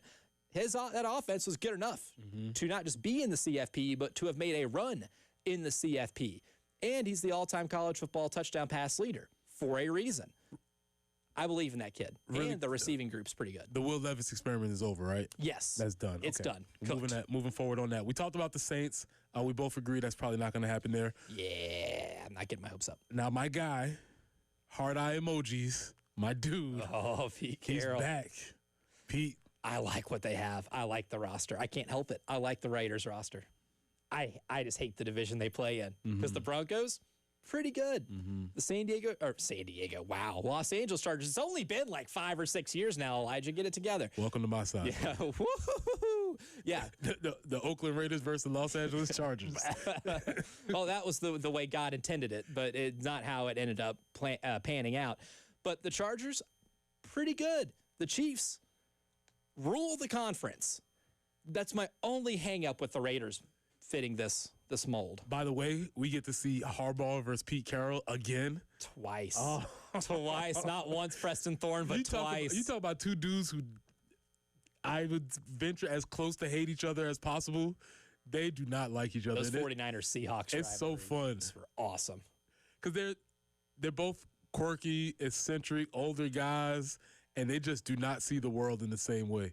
And they do not like each other. And they're stubborn about it. Yes. So I'm looking forward to that. That is intriguing. Brock Bowers, obviously a maniac. That's going to be interesting. 49ers window. I think the championship window is probably closed. Because now the salary cap, Grim Reaper, comes for everyone. And now you have to pay Brock Purdy. And again, I am cool with them doing that because Brock Purdy passes the Derek Carr test.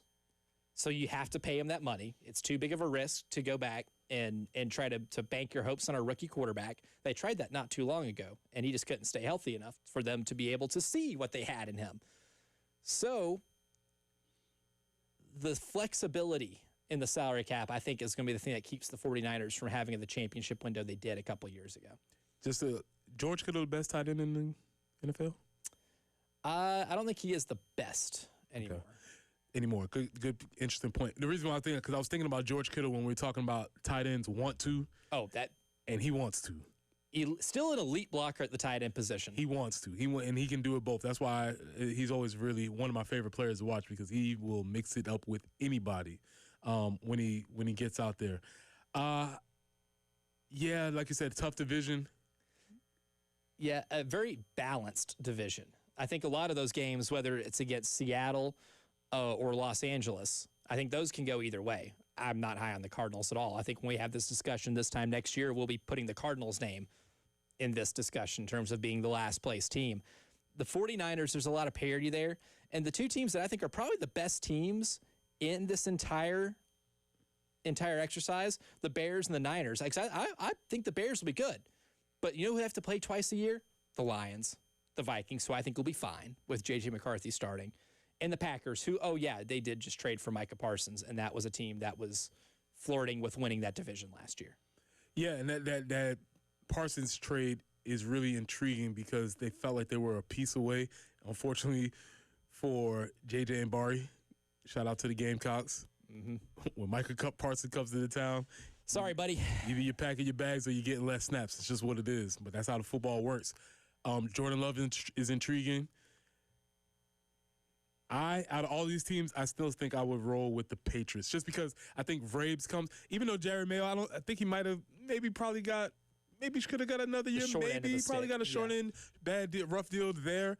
But Vrabes comes in with an attitude and a mindset that's sort of like shock and awe for a team, and I think you feed off that for a couple of weeks going forward. Yeah, I think for this exercise, I'm going to settle in. I'll go Titans. I'll go Titans. They're the best chance because the division's really bad. Coming up next, it's Cash or Pass for high-profile Week 1 losers. That's next.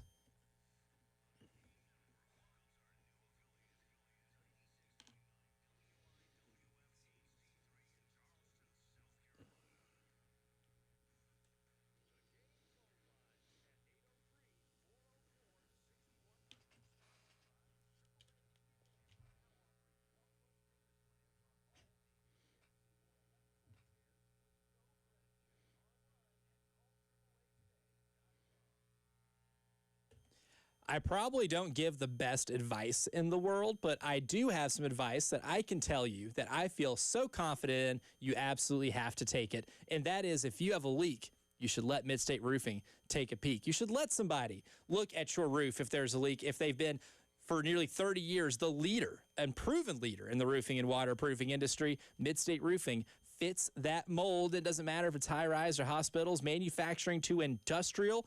Midstate Roofing designs and installs those bonded systems with a protective guarantee that's going to keep your operation dry and running long into the future. Trust me, there's not much that they have not seen. When you do this for 30 years, you have seen it all type of building types, all types of issues. They are that experienced and are able to help you. 803-356-1919. And of course, you can protect that roof with a maintenance contract and even talk to somebody after hours if it's an urgent need. 803-356-1919 or online at midstateroofing.com.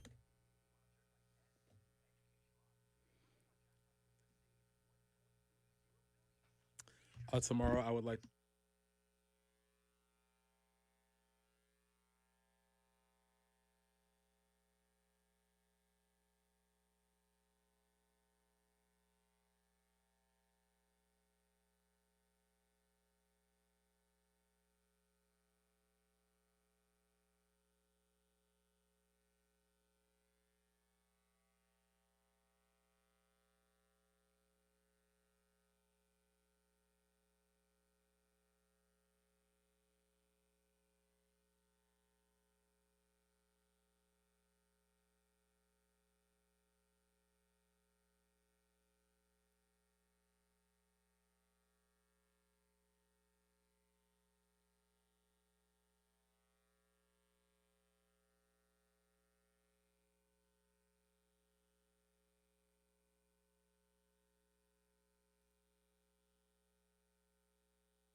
Augusta Highway at Bar Road still working an earlier slowdown. Also want to let you know about an accident. Laurel Road at Highway 1. Two Notch Road at Longs Pond Road. And on the other side of town, Two Notch Road at North Grampian Hills Road. 86 for the high today under sunny skies. A few clouds rolling in for your Thursday. 89 with an isolated thunderstorm possible late in the afternoon. 92 on Friday, 93 on Saturday, 61 currently on the early game.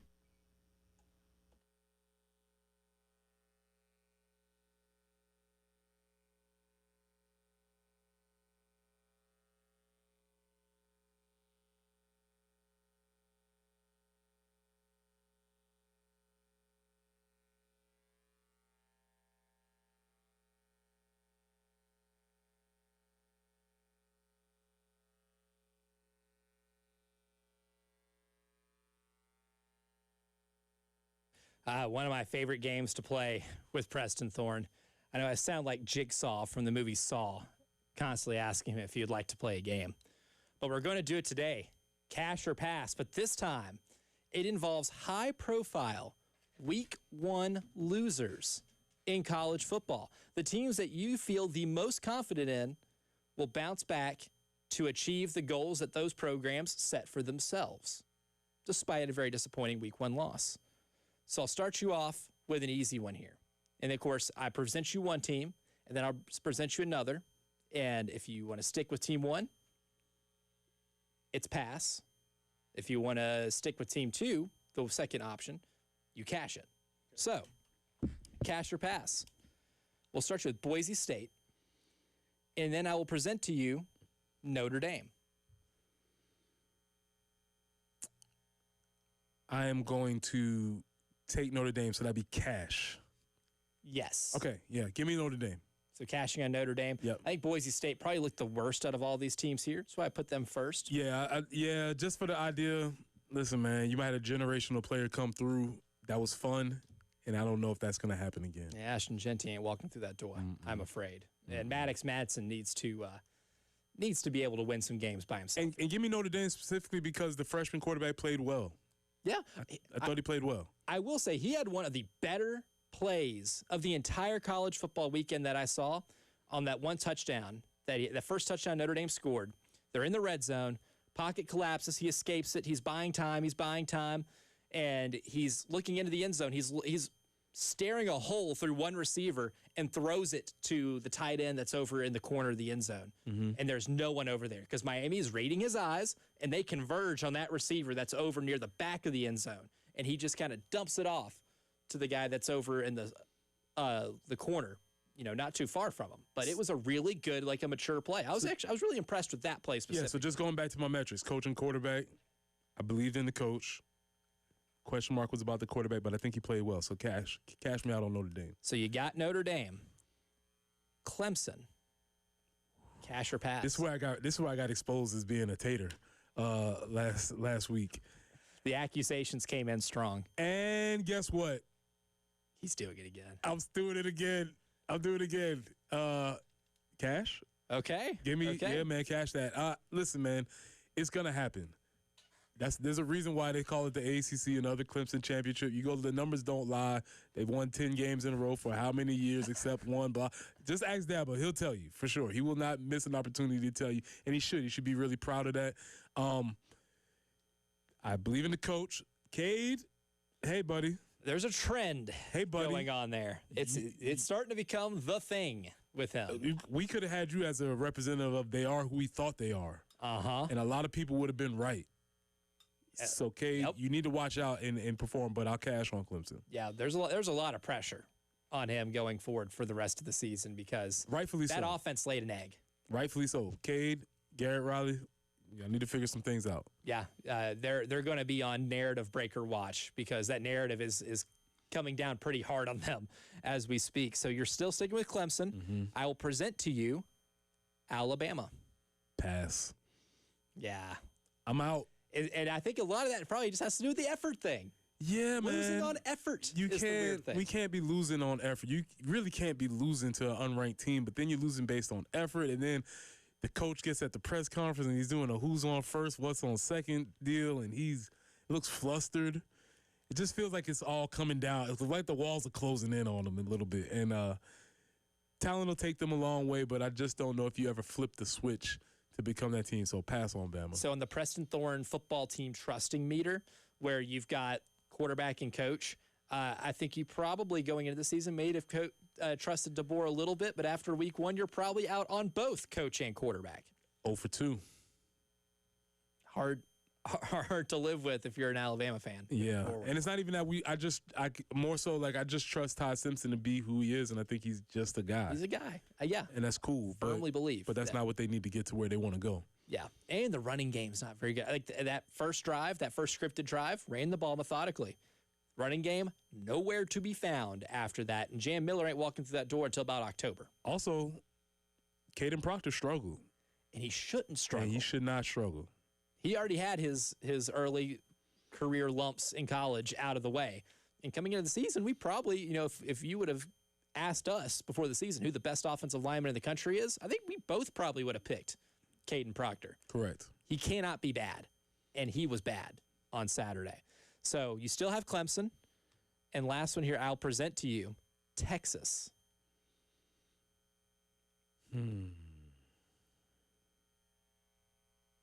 This is a tough one. I think I just got exposed again. You set me up for this, and I appreciate it. It's a thought exercise. It is. We overreact to teams losing week one all the time. Listen, man, until further notice, Arch got to prove it on the field as a starter. He has not done that. He played fine, but you got to prove it on the field with some consistency, and he didn't do that on Saturday. So until I see that, I can't cash out on them. The thing about Texas that I found to be the most baffling was they played scared and coached scared. What's the Steve Sarkisian advantage? Is that he's the best play caller in the sport. And I felt like they were as vanilla on offense as I've seen them in a long time. And Arch didn't help because he missed some layups. He made some plays at the end to get you back into it. And they finally started moving the ball a little bit when you got to that fourth quarter. But at that point, it's too late because you squandered way too many opportunities early in that game to make it to where that last touchdown drive that they had, the only touchdown drive they had, to be a tying one instead of to cut it to 2 scores or 1 score. You wasted the opportunity that you had throughout the entire game. But can I flip that premise on his head a little bit? Sure.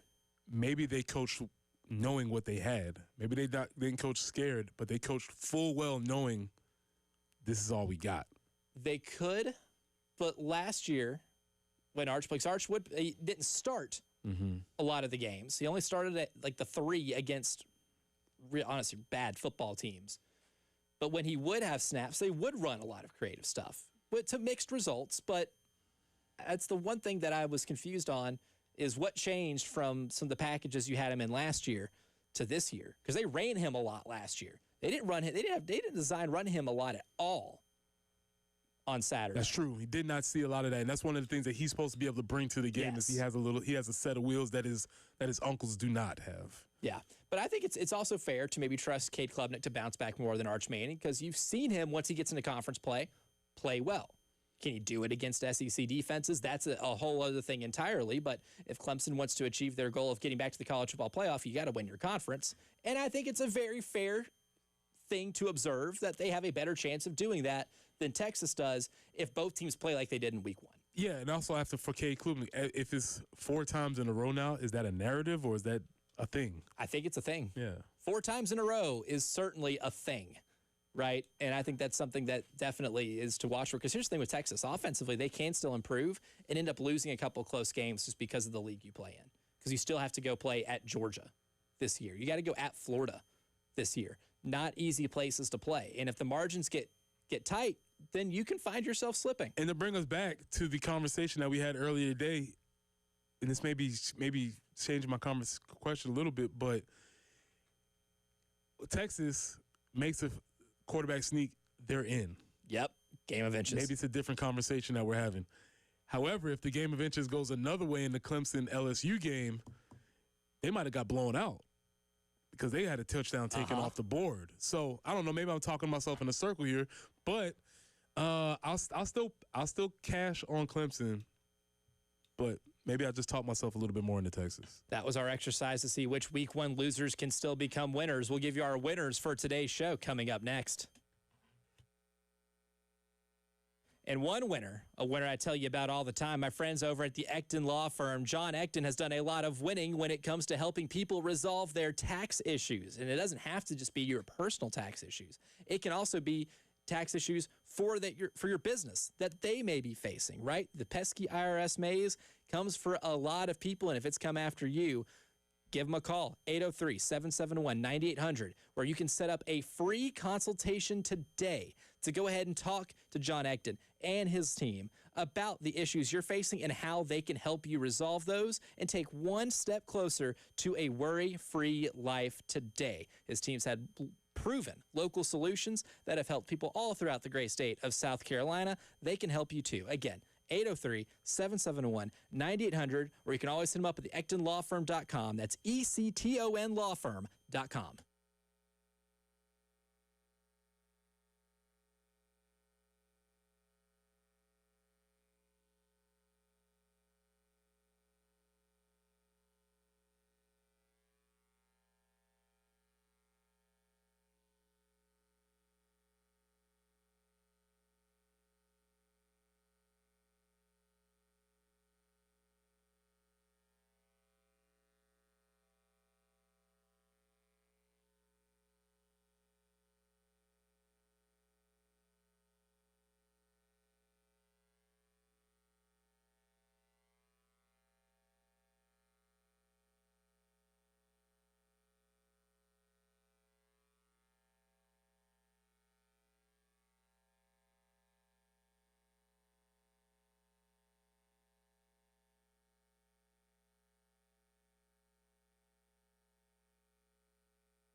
Oh, you know what time it is.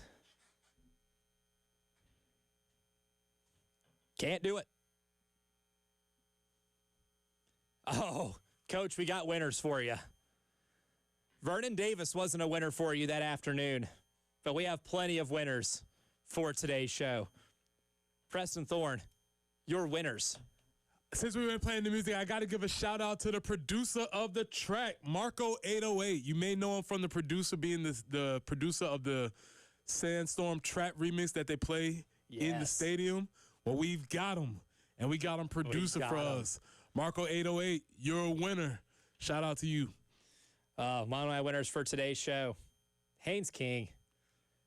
I don't think I got enough time on how much I love watching that guy. If there's a Player Crush Tuesday, I got it on Haynes King. Again, the perfect description of him. Don't know if he's a good quarterback. He's a dog. That boy got that dog in him. Winner, Chennis Berry, head coach of South Carolina State, certified winner. We will be seeing the Bulldogs come into town, so get up for the Bulldogs. But just some quick numbers: 27-7 at Benedict, took over a program that was in the dumps, took them over, went to the playoffs 2 years in a row, took over South Carolina State. 9-3 last year, 5-0 in the MEAC, went to the Celebration Bowl, lost there in his first year. He's a winner at every single level, so he will have his team prepared. They will be ready to go. They will be executed. Fortunately, they hopefully will not come out with a dub, but Chennis Berry, absolute winner. Yeah, I hope they execute and not get executed. That Correct. would be, yes, that Correct. would be very, very unfortunate for all involved. One of my winners for today's show, because we got to talk about it a little bit, not a ton, Austin Simmons at Ole Miss. Now, of course, we're not going to talk a ton about Ole Miss, Georgia State. They played a Sun Belt team, but they did hang 63 on him, and he threw for 341. That's a player out of all of the teams in the SEC who had new quarterbacks this year. The one I probably felt the most confident in terms of just quarterbacks who didn't have a large sample size. So we're talking Ty Simpson, Gunnar Stockton, Bo Prabula, a lot of schools you could throw in here in quarterbacks from this conference. The one I probably had the most confidence in was Austin Simmons. Again, this is a guy that went to college he was one of those reclassifying players, was a baseball player as well, two-sport athlete, a guy who, when he had to come into a game against Georgia last year, engineered a touchdown drive while Jackson Dart was getting checked out for an injury. He was put in a pretty tough, important spot early, and he excelled. There are some traits to Austin Simmons. You've been here. Yeah. You have your flag planted in this ground, so I bought all my preseason stock on Austin Simmons, all purchased. you're watching it rise. You're like, okay. I'm not selling it. Yeah, don't sell it yet, Yeah. but you're rising. All right, I'm going to give my last one to the number 10. Ooh. Because according to the AP, for the first time since 2014, the South Carolina Fighting Gamecocks are ranked in the top 10 as a football program. Huge accomplishment, huge moment. Obviously, they have to win and keep it going, but it's a great place to be. You'd rather be in it than outside of it. It's oddly unsettling. Oddly unsettling. I like that. But one thing I like to do whenever something happens in your program for the first time in a while, I like to look back on how you felt when the program hired the man in charge.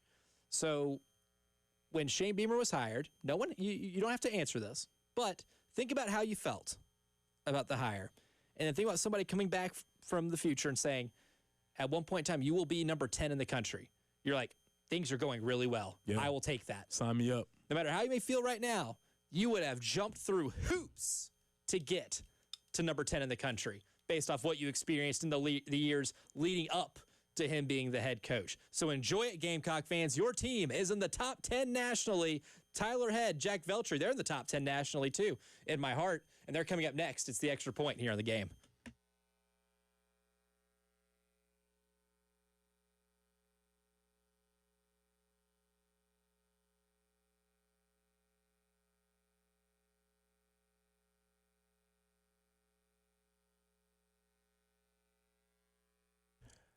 Hey, this is Preston here for Cato's Power Equipment. Cato's Power Equipment has been family-owned and serving the Midlands since 1983. That's over 40 years. And third-generation owner Ben Cato provides top-notch service, great deals, and the mom-and-pop values that you love. Ben is determined to raise the standard of sales, service, and retail.